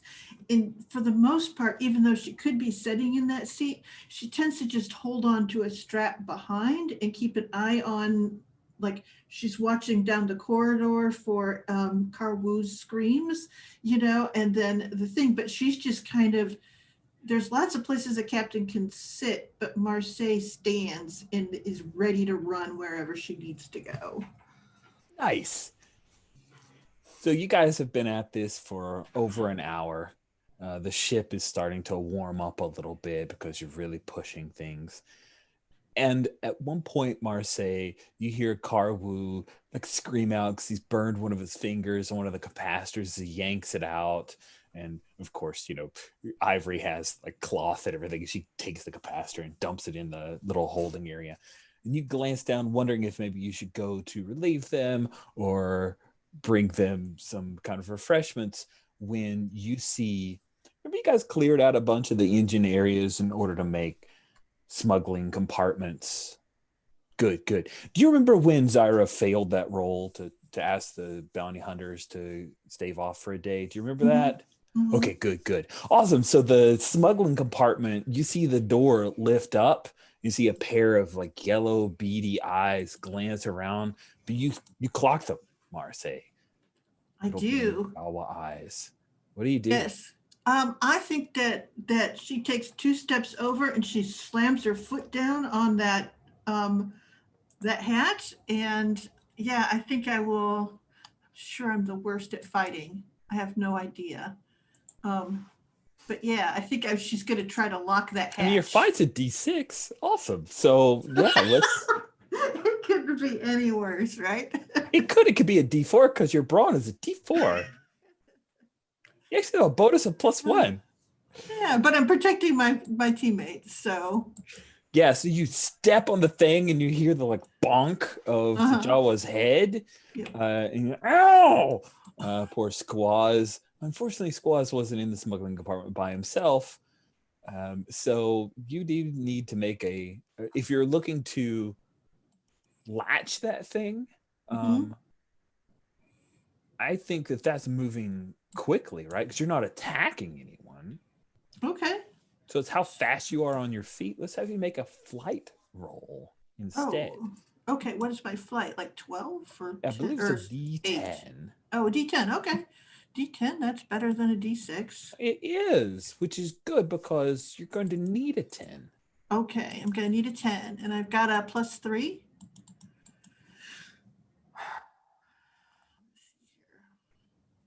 Oh, yeah. You are defending your crewmates. You absolutely do. Yeah. So that gives me a 6. Oh, you know what that means? What? Adversity token. Truth. Yeah, so I think she'll do that run. You can see it's a great idea. She's going to do it. She makes the run, except that just as she hits it with her foot to like hold it down, that's when the other guy pushes against the hatch really hard and just flings her back. Throws you off balance. Yeah. Grinnick Nash, the Trandoshan who was down there hiding the whole time, he throws open the smuggling compartment and that tosses you back, and he comes rushing out of the compartment with Squaz, the Jawa, behind him, and he's got a blaster rifle. He's gonna point it in your face. You stay down. He commands you. Marseille, what do you do? I think I yell out, oh gosh, I don't know the vocabulary, but essentially Fleben bounty hunter, so that it carries up and down the hallways to warm up. Nice. That sounds great. So Zyra and Karwoo, you both hear Marseille curse and then say something about carking bounty hunters, giving you the hint that something is awry. Can I leave my station here? Or do I have to You're in stay? hyperspace. I think We're you still in can. hyperspace. Yeah. Cool. So Just like engage the autopilot or no, you got to kick it over to Riffin. no, I'm not kicking it over to Riff. Are you crazy? We want to win this thing. I think Karwu hears this as well, and he's with Ivory. Yes. Um, Ivory's eyes grow wide. Oh, Ivory. yeah. Karwu points towards the armory. She'll try to sneak over to the armory and get you guys some weapons. Back me up. Of course. I'm taking Riffin and my blaster. Going to Nice. figure. Yeah, because I mean, Riffin can probably distract a bounty hunter or two. Are you really making me go into a firefight? No, You know you're going to get shot, and then I'm going to have to win this race. you totally can do that, but you just need to make BP noises, which you are good at, from somewhere these bounty hunters don't expect, or they will go, but they are not after you. There is not a lot of credit bounty on your shiny little dome. And I pat him. If only they knew the things that I've done, there would be. We'll discuss this some other time, okay, Riffin? Let's just maybe not. You don't, or is that a ploy where we sell you to them for some Droid has bounty? delusions. It's not. No, I'm not getting sold. We're not doing No. that, exactly. Selling something that can say no to that is wrong. Okay. I think I If you like you want to best be than all the others. Yeah, I like you too. You got spirit. That's important. All right, let's save the captain. Okay, let's save the captain. Still not letting you fly the ship. Oh, I'll do it over your dead body. It'll be fine. Love you too. Officially worst droid. This is what Bucket would sound like if he spoke basic. All right. So it seems like Zyra and not Bucket, Zyra and Riffin, as well as Karwu and Ivory, are hoping to free your captain. Grenick has his gun trained on you, while Squaz ducks into one of the little maintenance chutes, and he's working his way through the ship, heading towards something. You're not sure, but yeah. And I think that Marseille is more like, hey, you don't go back there. And I think she's trying to scoot herself back after that to chase Squaws. He's got the rifle on her, but she's like, don't go back there. Oh man, you better try to. You're about to get clocked in the head with the butt of this blaster rifle from a Trandoshan if you do that.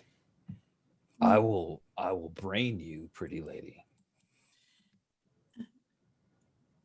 She sort of looks at him and she's like, that wouldn't be a great move. None of this is a great move. No, it's really stupid all around. This whole plan is farkled. I don't know why you're doing it. Johanna saw all those zeros. You're not going to get any of them. It's the job. She sort of stops and says, probably come out well if you just went with, I don't know, dinner and some drinks when we get to the end of the race.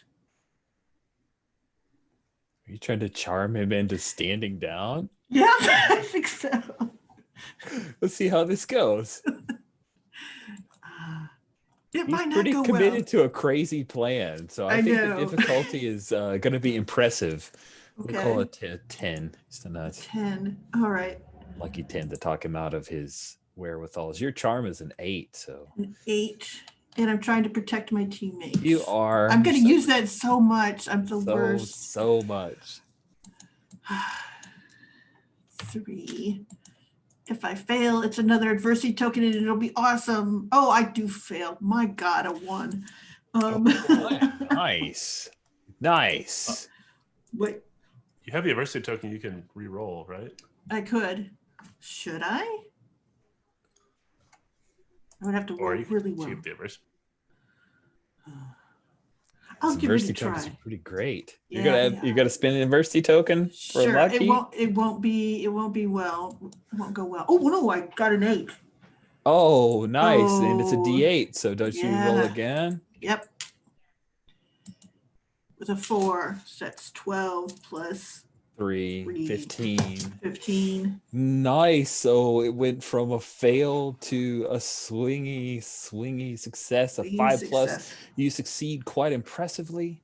You might have some additional benefits beyond the success, but these will be slight and only occur if important or pushing the game forward. All right. He says,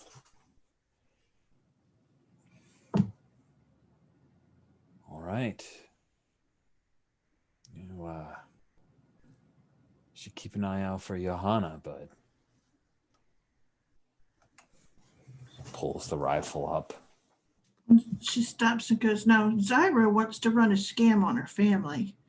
If you want to be the bounty hunter who collects, we just ask for, I don't know, percentage. Squaz, hold off. Squaz turns and sits and looks up from the little, area beneath. Karwu and Ivory, you guys are loaded for bear, and you know that there's trouble because it's gotten quiet. Have I heard any of the last conversation? You dramatically have not, because these are your teens in space. I think Karwu is going to come around the corner really fast with the blaster pistol, but he's not firing. He wants to, he's going to try and intimidate whoever is there. Karwu has no idea. And just you're on the wrong ship. I don't even have a bounty on me. Nice. And Ivory's got your back. She's got a pair Yeah. of blaster pistols. And so let's... Critic Nash has his blaster rifle up. Like he's holding it up like this. And he turns and looks down at you. He seems not at all concerned by your blaster pistol pointed at him. You see Marseille is seated on the deck, and you see the top of the Jawa's little hood as he's down in the innards of the ship. Let's go ahead and bring in our fine pilot, Zyra and Riffin. You hear, there's not even a bounty on me, as Karwu screams that out when you come out from the cockpit. Zyra, what do you do? Oh my gosh. That has to be bad, right? So I say, Riffin, find out who's on that ship besides us. I'm going to save Karwu. And then I'm storming off to save Karwu because, come on. Now imagine there's a long hallway down the middle of the ship. That's where a lot of this is taking place. Karwu came from the engine room. You're coming from the cockpit. Uh-huh. So you come rushing out. You see the Trandoshan. You see Marseille. You see Karwu past them, as well as Ivory. And I think Riffin will come out and immediately basically spew out from a little nozzle some flame retardant, effectively imagine someone taking a fire extinguisher, just kind of squirting it out everywhere. They started to fill up the corridor to give you guys some cover to escape. Yeah, and I'll yell at the Trandoshan, leave Karwu alone. You big rug. You want me? Come and get me. Nice. I heard you're running a scam on the Zygerians.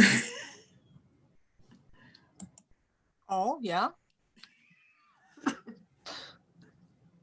Riven Yeah, but- says, hey, should I run up and shock him now? He says in No, basic. wait. Thank you, Riffin. He's like wheeling up. You see the little droid silhouette. Stop. Wait, what's going on? I'm confused. Are you A, going to kill Carvu? Are you B, going to kill Mar? Or are you go C, helping us to scam the Cygerians? C sounds like the best option. Okay. I'll put up my blaster and say, Riffin, cancel order 55. We're scamming the Zygerians? Of course we're scamming the Cygerians. That was the plan from the beginning. Carvu. Riffin comes out of the smoky area that it had created and is headed back towards the cockpit. Yeah, I think Marseille stands up and sort of pats the Zendosian on the shoulder and says, your timing is impeccable. You should get yourself a seat, though. We're going to be coming out of hyperspace very soon. Going back to the cockpit before Riffin ruins the race. And they'll say, Ivory, I guess you can give him one of the cabins.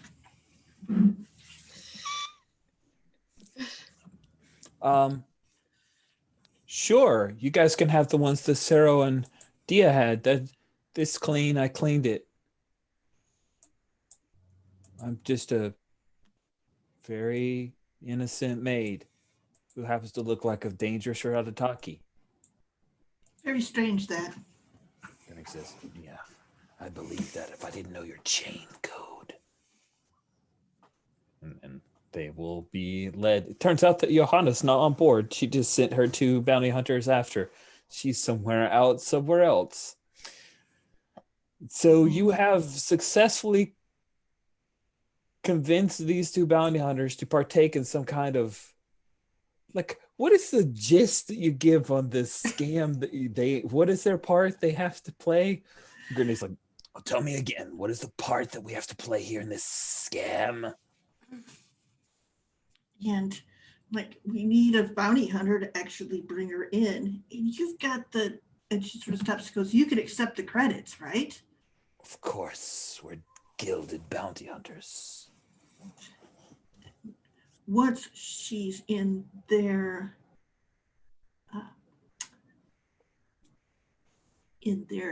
oh my God, all words are flipping. Once she's with them, it's not your responsibility of what happens, right? Money's yours free and clear. No questions asked. So then we rescue her. It's not your problem. We just want to cut. Sounds good. I thought so too. We'll work out all the theatrics when we come in. I'm sure the Sulliston can handle the theatrics.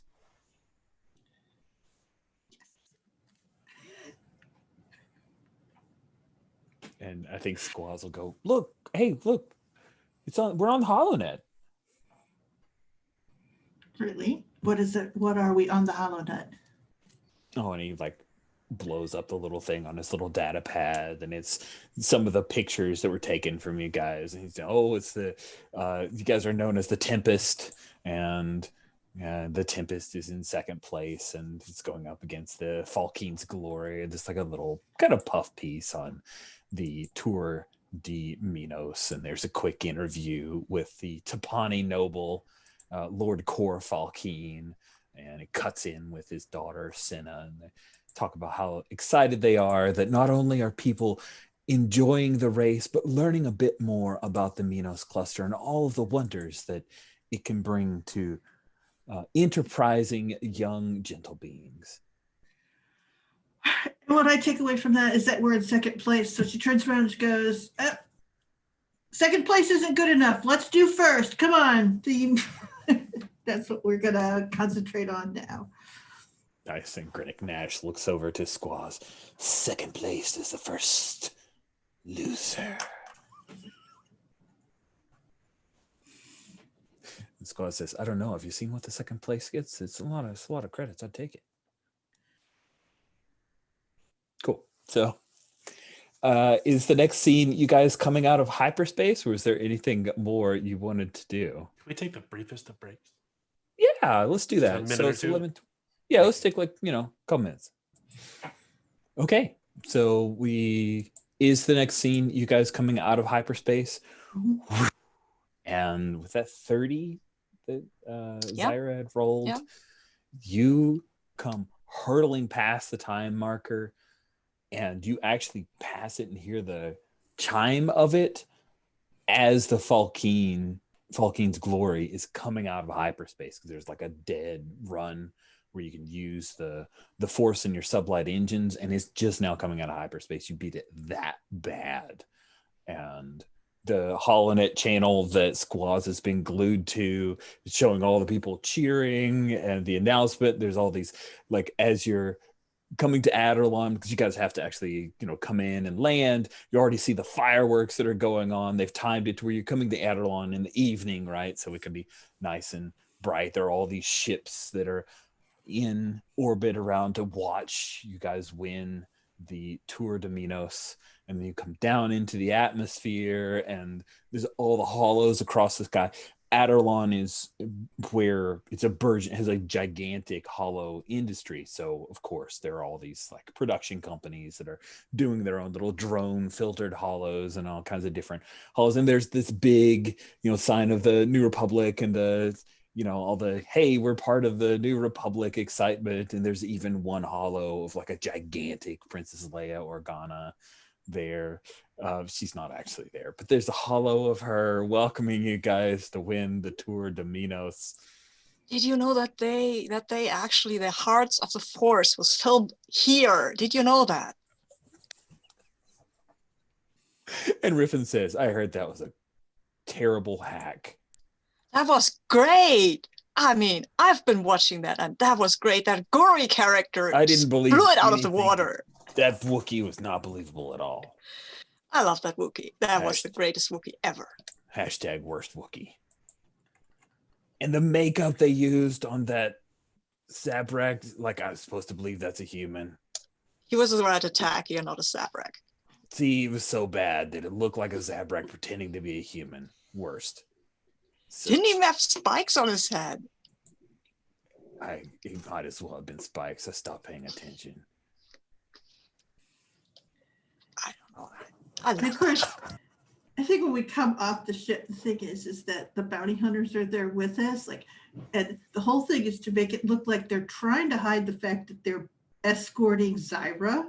It's just like, and we're all like a little stiff is the idea. So it's not like we're like, oh, we're the thing. That's we're the all con. like, The con is on. Okay. Yeah, the con is on. It starts right from that moment. Sweet. Yeah, and you guys have to land in this. They've got a special like circle landing, and there are crowds, all kinds of people here. And you see up on this raised dais are the Falkenes. And Zyra, as you guys come out, you see among the crowd there are a number of Zygarians. And yeah, they're watching you very closely. And when they see Granick, Nosh, and Squaz, the one who's standing in the front, he nods like, oh yeah, I get exactly what I want.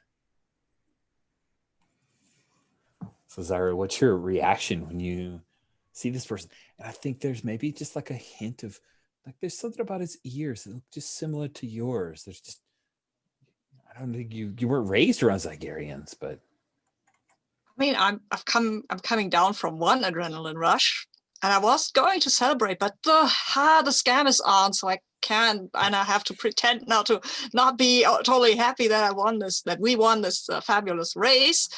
But what's helping here is the fact that actually I have this head do of my hair thingies and wearing this weird kind of dress that Marseille borrowed from Marseille, and that helps sell it a little, I think, because I'm not entirely comfortable in these clothes and with this hair, because it constantly irritates my ears, and because I have very sensitive ears. You're And, twitching. yeah, I'm a bit twitchy. That's about it. And then I'm seeing all these Targaryens, and while I'm a confident person, still, I don't want to go with them. They look like, well, I've seen enough. I think with the Unbound, I've heard enough about the Targaryens and what they're up to that I don't feel very happy to see a lot of them here. Even though I'm Targaryen myself, but I don't look at myself all the time. So Rough stuff. Rough stuff. So the bounty hunters actually, I imagine, is part of the con, right? They're not going to let you just walk away to go up the steps onto the raised dais. So they accompany you. Ivory's with you. She's Carl, what have you done to help Ivory? Because she really like cut back to us. I don't want to look. I want to look bad. I want to look really good at this. Can you help me, please? This is who? Ivory? This is Ivory. Yeah. Okay.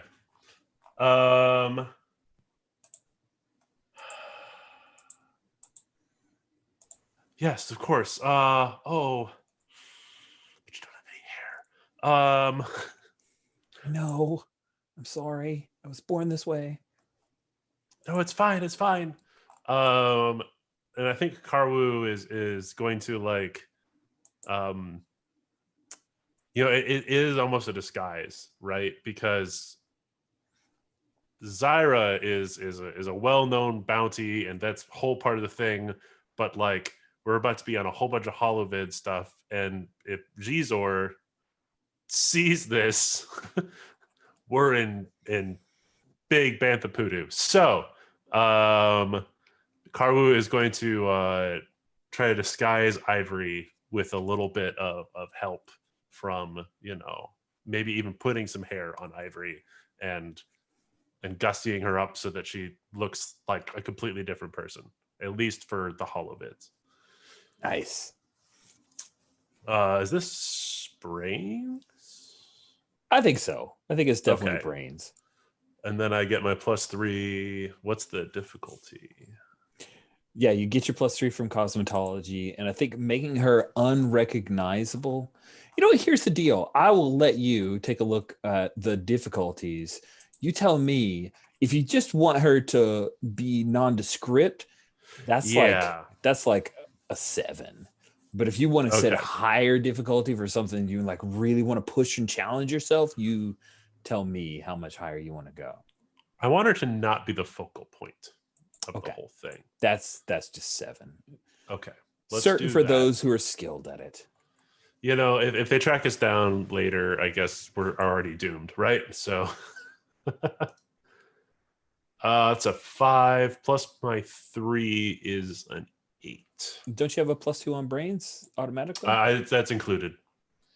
Oh, we had the cosmology is at a +3 though. It is +3, yeah. So that's an 8 total. Oh, okay. That's it's not a great roll on a D10. But hey, it's enough. It's enough. She looks nondescript, not very interesting. I think she's removed her really cool like face chains that she has, her nose rings, the little headdress thing, and I think she has like a vaguely Yelsenian style, you know, the crazy tree punk thing. That's what we've gone for. Because Karwu is still inspired. You tree punked her up a little bit. I love it. Yeah. So she looks like you guys have just picked her up at Yelsane, and she hangs in the back, but she's still pretty happy to be here. Lord Corfalkid, of course, greets you, Marseille, the captain of the Tempest. He says after a moment, and there's like someone off screen who's like showing him a teleprompter of, that was the Screaming Sunspark. And he just goes with the Tempest. And he comes in, he like has this medal that he wants to put around your neck. Marseille is the captain. He's going to make you look pretty dashing, I think. And I think she stops and she steps aside so that the medal will be put on Zyra. You're the Ooh. captain. You're the captain. I'm just a fly guy, fly person, fly girl. Not just. Well, come here. And I'm linking my arm to Marseille, and then this is the medal that could have gone over a Wookiee's head, right? So It could be. They and won't we're fight not over both Wookiee not particularly big, so we can and make the share. Wookiee go down a couple steps, but I love it. Sounds good. So there's of course, like, okay, this is not big enough to go around both of your necks. It needs to go around a neck. Please, Captain Marseille, where should this go? And again, she gives Zyra that little push. And then he quickly like snatches it around. And she says, thank you. Get that over. And of course, yeah, there's all kinds of flashes from the crowd, and all of the news folks and a bunch of people turn and they're like addressing the cameras as reporters of all of this. And yeah, I think Cinna Falkeen, she's there again, and she's gonna give Captain Marseille a quick hug of congratulations, and then turns and faces one of those like, hey, I'm getting a photo op with the captain, and then she gestures for you, Zyra, to join, and then Lord Falkeen moves over to you, Karwu. I heard many great things about the engineering feats that you achieved to keep this very interesting ship going. Oh yes. We did a hydro-cooled reverse cascade transpacitor hyperdrive. I can show you all the schematics. That sounds wonderful, he says. No interest whatsoever. Not sure if Karwu picks that up, because he said the words he's interested. So, And yeah, Karwu, you're talking animatedly with Lord Falkeen as there's like this huge musical number that's going on, and you see that the Athorian sales priest is here with a number of members of the Purgatory protectors, the Protectorate Guard, who are there with him. And of course, there's like a whole bunch of Zygarians, and on the stage with you is also the bounty hunters. So this is one of those things where it's easy to look like we're nervous because there's a lot of stuff going on, right? Stuff going on. Yeah. So I think oh, right, supposed to look nervous. Oh, sorry.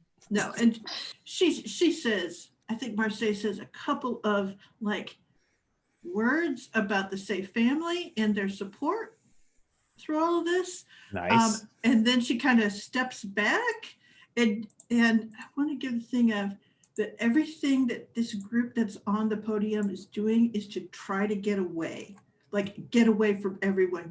So it's that thing of she's grabbed Zyra's elbow, she's got her hand on Karwu's, and essentially when those flashes start going off, they're like off, because this is all to look like we're trying to get away from whatever our fate is. Oh wait, so are the bounty hunters? Just so I'm clear, are you imagining that the bounty? Okay, they're coming with you. Yeah. Okay. Yeah. Okay. So yeah, Grenick, Nosh, and Squaws. The fix is on. They are in on it, and they'll help to lower your difficulty numbers because they'll accidentally fire past you if need be and shoot people who are getting in your way. All right. There's a lot of credits on the line here. They're willing to. They'll have it set to stun, but they're willing to shoot people randomly if need be. So you're hoping to grab the crew and just abscond. Are you headed into the crowd? Are you trying to head in some circuitous route back to the ship? I think that essentially now this was my thing is that we would make a thing of sort of trying to get away and then having to give Zyra up, but being set up so that we can get back into our ship fast enough that we can rescue her, if that makes any sense. So that is essentially I don't think the role is on the pretending to run away and getting caught, right? That's just part of the play to set this up. Exactly. So each of you will give me just a briefest of the, a few shots of our amazing Teens in Space Star Wars series of you escaping But I think we'll end with Karwu, you describing how you guys are cornered. So, Zyra, what is something that we see for the group as you're trying to get off of the raised dais through the crowd and escape from your Zygerian relatives? I'm a bit unclear here. Is this before the handover or after?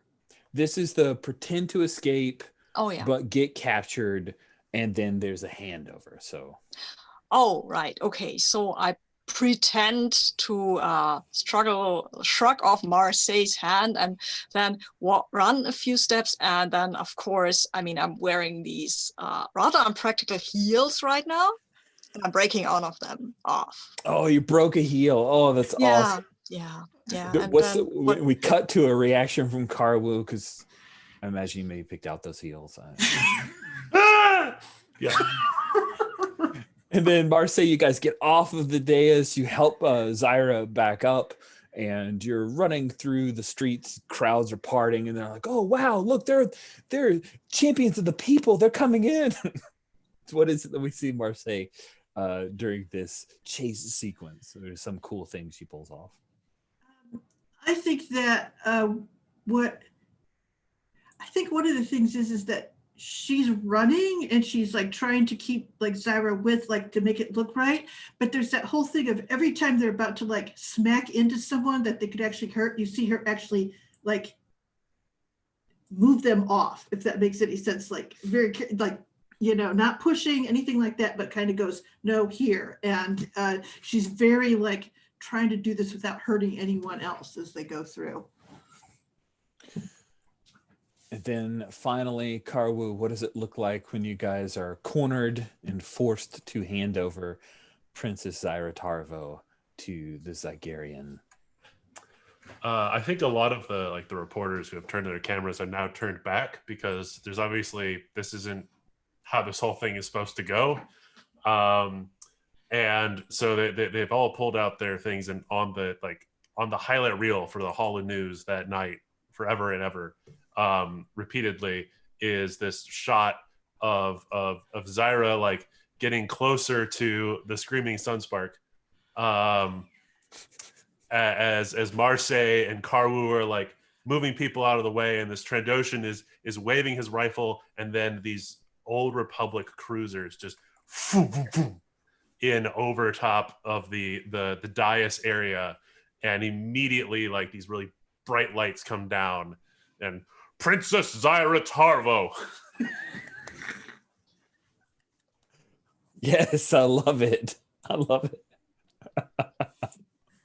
And Zyra will, of course, freeze and stand stock still. And I will just add that Zyra is a Weequay name, and Zyra Tarvo is a Weequay name. It's not her original. Oh, it's good not point. her original Zygerian name. Oh, right. Okay. So what do they say? Yeah, what would they say? Oh man, I don't know how Zygerian names go.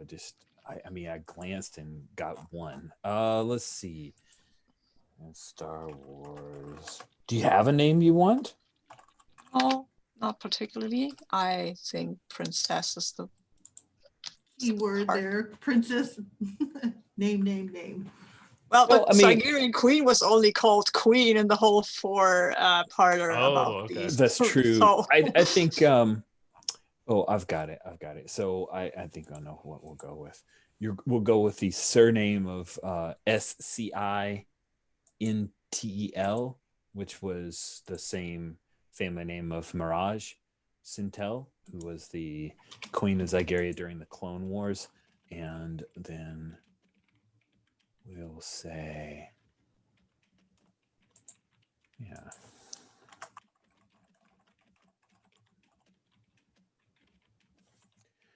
Cool. So we'd say, Princess Tosin Sintel, remain where you are. You can run from your royal duties no longer. And Zyra will stand and look very unsure, or try to look very unsure, or try to imagine what she imagines people who are unsure in their life would look like, or something like that. Yeah, you gotta pretend. And then the guy who had a little bit of family resemblance to you comes forward and says, yes, Tosin Sintel is your true name, princess. I am your uncle. Atai Tough. Has he paid yet? And then that's when Grinnick will come forward and hold out his big Trandoshan hand, and he hands over a cantona that he sets, and I think Squaz holds the cantona as he twists it, and it opens up, and we see all kinds, not Beskar steel, but gold pressed platinum looking money, space money, and it looks like a lot. And then he closes it up and nods, and you are being officially handed over. And Atai Tough looks at the others. I know that you have some kind of comradeship with the princess, but you should walk away to remain safe. You have your winnings. You have your ship. You have been friends to the princess, and so we wish you no harm. And then he pulls out his little, pain whip. But if need be, we will kill you if you try to stop us from taking her. Uncle, do I get one of these? And I point at the whip. Of course you will. And I had a hold on my head and say, well, if I'm the princess, then I should have it, right? Move along, children. Go back to your little ship. So we look at Zyra. The bounty hunters are leaving. There's a number of Zygarians here. Some of the Eidolon security have come along because Zygarians are trouble. So right. Is he giving me the whip? He's not going to give you the whip. He's not crazy. You've run away. I mean, I'm the princess, right? Okay. If you want to order him, that's of a course. different thing. But give me a charm roll. Oh yeah, I will. I'm totally bad at this, but I will try. And the 7 is your target. Oh wow. Okay, I think I can even make that. Can I? You might. I don't know. I might. I'm pretty charming. Mm-hmm. So, okay, let's see. Yeah, I've rolled a 9, so. Cool. So he says, no, I'm not giving you my whip. And he I'm reaches the prince. He pulls out this other whip, but it's has Tosin Sintel written on the side. It's all embossed and everything. Oh, and it's presentational. He's held this for you. He thinks this is a really cool thing he's giving you as he hands over the pain whip. And I take it, and I look at it, and I say, you know what? I think it's amazing that you've kept this all these years. And it's probably very valuable, isn't it? And we're in the middle of a crowd, right? Yeah, it's priceless. I'm looking around and say, hey, people, there's this very, very valuable whip, catch! And I throw it, and then I run away. Okay, give me a flight roll and see if you run away. Ugh, crazy folks. At this point, yeah, the what I rolled. You've rolled. I think it's going to be an impressive task. So I've rolled a 10. Do D20s Oh explode? my crap! They do explode. They do explode. Yeah, all the dice explode. It doesn't Cool. matter what difficulty this is. That's another 20. What? Oh no! What? Yeah, 2 20s in a row. Look. And it's a 43, so 43. She runs away from being a princess. I mean, I'm pretty much imagine I throw the whip and people are coming up and everything is confused and she's just sauntering away. Or That is amazing. That's exactly what happens. You're sauntering away. Some of the Zygarians start using their whips to try to cut a path, and then the Adderlonian security detail is drawing on them, and a firefight is breaking out, and you guys are just walking away. We And I'm going get up back to- to the ship before they can put the boots on it, and we take off. So Yeah. Yeah, it's one of those where you're like, the Ithorian sales priest is like chasing after you. But wait, what are you doing? I thought we had an arrangement. We owe you nothing, old man. Like taking off on the ship. So let's quickly transition to some epilogues, because that definitely, I couldn't do more than what just happened. That was pretty great. So epilogues for all of you. We'll do a round of epilogues, and we'll finish up with stars and wishes. Who would like to do the first epilogue? I would really like to hear what Princess Zyra, how this pans out for her. I know, for me too. Princess Zyra. I'm just imagining for an epilogue, we see Syra on the helm of the ship. It's probably still the whatever it's called right now, the Dreaming Gundark. And I think somebody is shooting at the ship, and we are shooting back. And it's like, you don't even know what it's about, but you can see that Syra is just flying, and somebody's yelling, and somebody else is yelling. And yeah, exactly. And you see Syra's face, and she's just grinning so happily. She's exactly where she needs to be and where she wants to be. Nice. Do we see like a little princess crown on her head? No. I don't think so. No, but we can probably see some sort of. Oh yeah, she's got a new tattoo, and it's a kind of the princess crown, but it's crossed out. Nice. Cool. I like it. Good. So Karwu or Marseille, who would like to hit the next epilogue? I'll do one. I think the other thing that you see is the ship coming in, and it lands at Purgator, and it sort of comes in for a landing, and then you see it's rerouted to this sort of extraordinarily luxe garage that's there, and we come in, and you see that Purgator sales priest standing there, and she goes, "Thank you for attending. You're dismissed." And she sort of stops and goes, "Never, never suicide." Never suicide. I'm writing that down.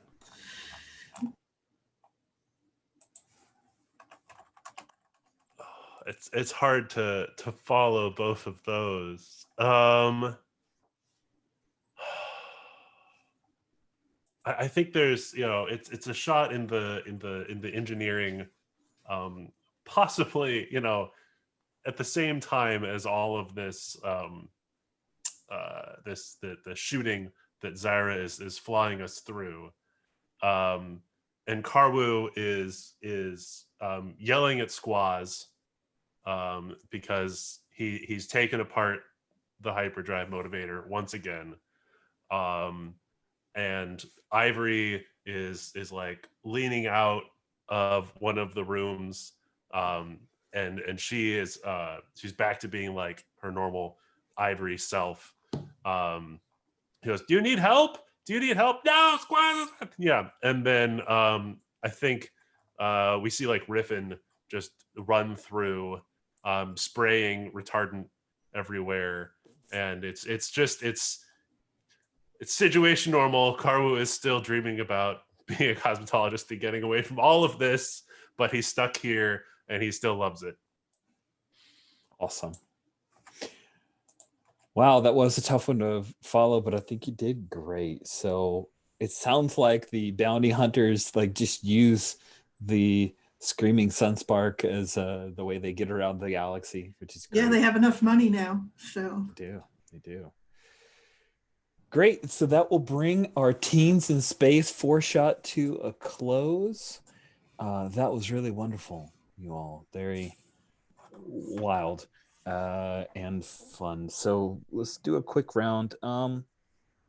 Wishes next time I run Teens in Space. Although, like this, have you ever had a game where you're like, I don't know if I could do it any better kind of deal? And you're like, all I'd ever want to do is like more of this, so whatever wishes you want to throw around, if you have any, just do a quick round of wishes and we'll end up with some stars and everybody can go your separate way. So anybody have wishes they want to throw out? More, that's it. This was really fun and wonderful, and yeah, exactly what I wanted. So bad at wishes. So bad at I'm wishes. the worst. More is always my wish when it's a gauntlet game. That's. I hear ya. Cool. I've got a wish. I wish we had seen a space battle. But I mean, this was fine. This was lovely. This was exactly what we needed. We didn't need to have a space battle, because I don't know if the rules, what the rules would have done to us, right? So, but it's kind of like, ooh, we have a ship and we have all these lasers and stuff. But yeah, we're really bad at fighting. Yeah, we're not. None of us was very great at that. So that I'm happy. Cool. That's good. Good. Thank you, Sabine. Greg, any wishes? Oh, yeah. I struggle to think of anything besides more. I wish. Here's a system one. I wish there was a bit more options for improvement points. That. I don't know. I feel like some of them they're very thematic.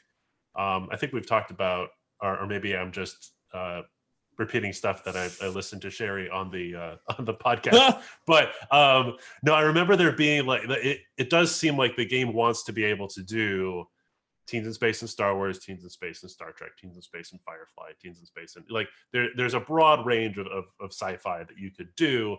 And I feel like some of those options were just so off tone for what we were doing that I felt a little bit limited on the options there.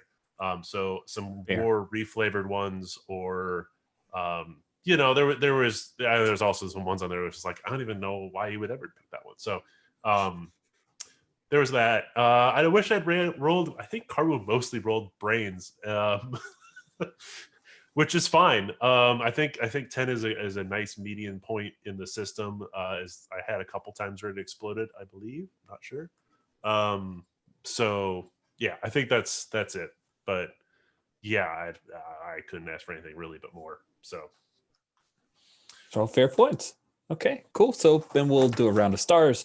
Greg, you went last on wishes. You get to go first on stars. Yeah, stars to everyone. I think there was so many memorable characters and moments. It's really hard to pick out just one. Wow. I am so glad that we had the big room scene at the end where all of our past transgressions sort of like were there and were ready to arrest us or get us for our bounty. Right there at the end, it was just a really good culmination. So a big star to you, Rich, for, as you said, making all of these things land. I think we did that perfectly. Sabine, it's always a pleasure to play with you. And Zyra was just, we would have been so screwed without Zyra piloting the ship. I loved the dynamic of, Marseille is in charge of the ship, Karwu owns the ship, Zyra's the one who flies the ship. That was just really fun we're always in a position that didn't completely fill our strengths, it just created excellent gameplay. Sherry, this is the first time I've played with you, and it was just so much fun. And Marseille and constantly bringing in, goes both to you and Sabine. Mechanically, the game allowed your characters to like pull in people and add even more of these memorable NPCs. So that was just, it was just so much fun. Cool. Thank you, Greg. That's wonderful. Sabine, what about you? Yeah, stars all around for everyone. I mean, I've played with all of you before, and I knew that this would be great, but it was even greater, I guess, than I had any right to expect. So it was a lot of fun. I loved Carvu with the overdramatic stuff and the whole hairdressing thing that ran through the episodes. That was really lovely. And I loved Marseille as the captain. And I'm not entirely sure if she was the greatest captain or maybe just but she was really a good captain because she let us do our stuff when she should have. And I like that. And when somebody plays a captain, I've had people play a captain differently, and this was a really nice one. So thank you, Sherry. And Rich, it was a lot of fun. I mean, you integrated everything we told you and then threw at you, and it still worked, and it was coherent. That was the thing. And there were so many NPCs, and they were so cool. Yeah, well, I mean, wow. Thank you for running this. I had a lot of fun with this one. Awesome. Thank you. And Sherry, bring us home. Best group. Really, this you're in a lot of groups, so that's high praise. Yeah, it was just like so perfect for this moment, this game, this thing. I can't say enough. I really enjoyed it. You spun us a very Star Warsy tale. Greg and Sabine had all the thing, and I just wandered along and tried to be occasionally dashing and always sensible. How's that? It was lovely, and I would play this again in a heartbeat. I would play in any game with any of you in a heartbeat. So lovely and good. Thank you so much. Yeah, thank you guys so much. Sherry, I love the constant craving of Marseille to be dashing. That was wonderful. Sabine Zyra was a delight. I love tying her back to like building her own pocket of story, but tying her back to your previous characters and this whole Unbound thing. I super want more Unbound in my Star Wars games. Greg, I commented in chat the hand gestures for Karwoo's overreactions, just so delightful. Such a great physicality that you brought to the character. All of this was good. I'm so happy that we got a chance to play, and I'm glad we skipped the last week because like there's just something really special about the three of these characters, and doing it with like any mix of cast would have been awkward. So little less game overall, but I wouldn't have it any other way. So that was good stuff. Thank you all so much. And we're right at time, so I'll stop here.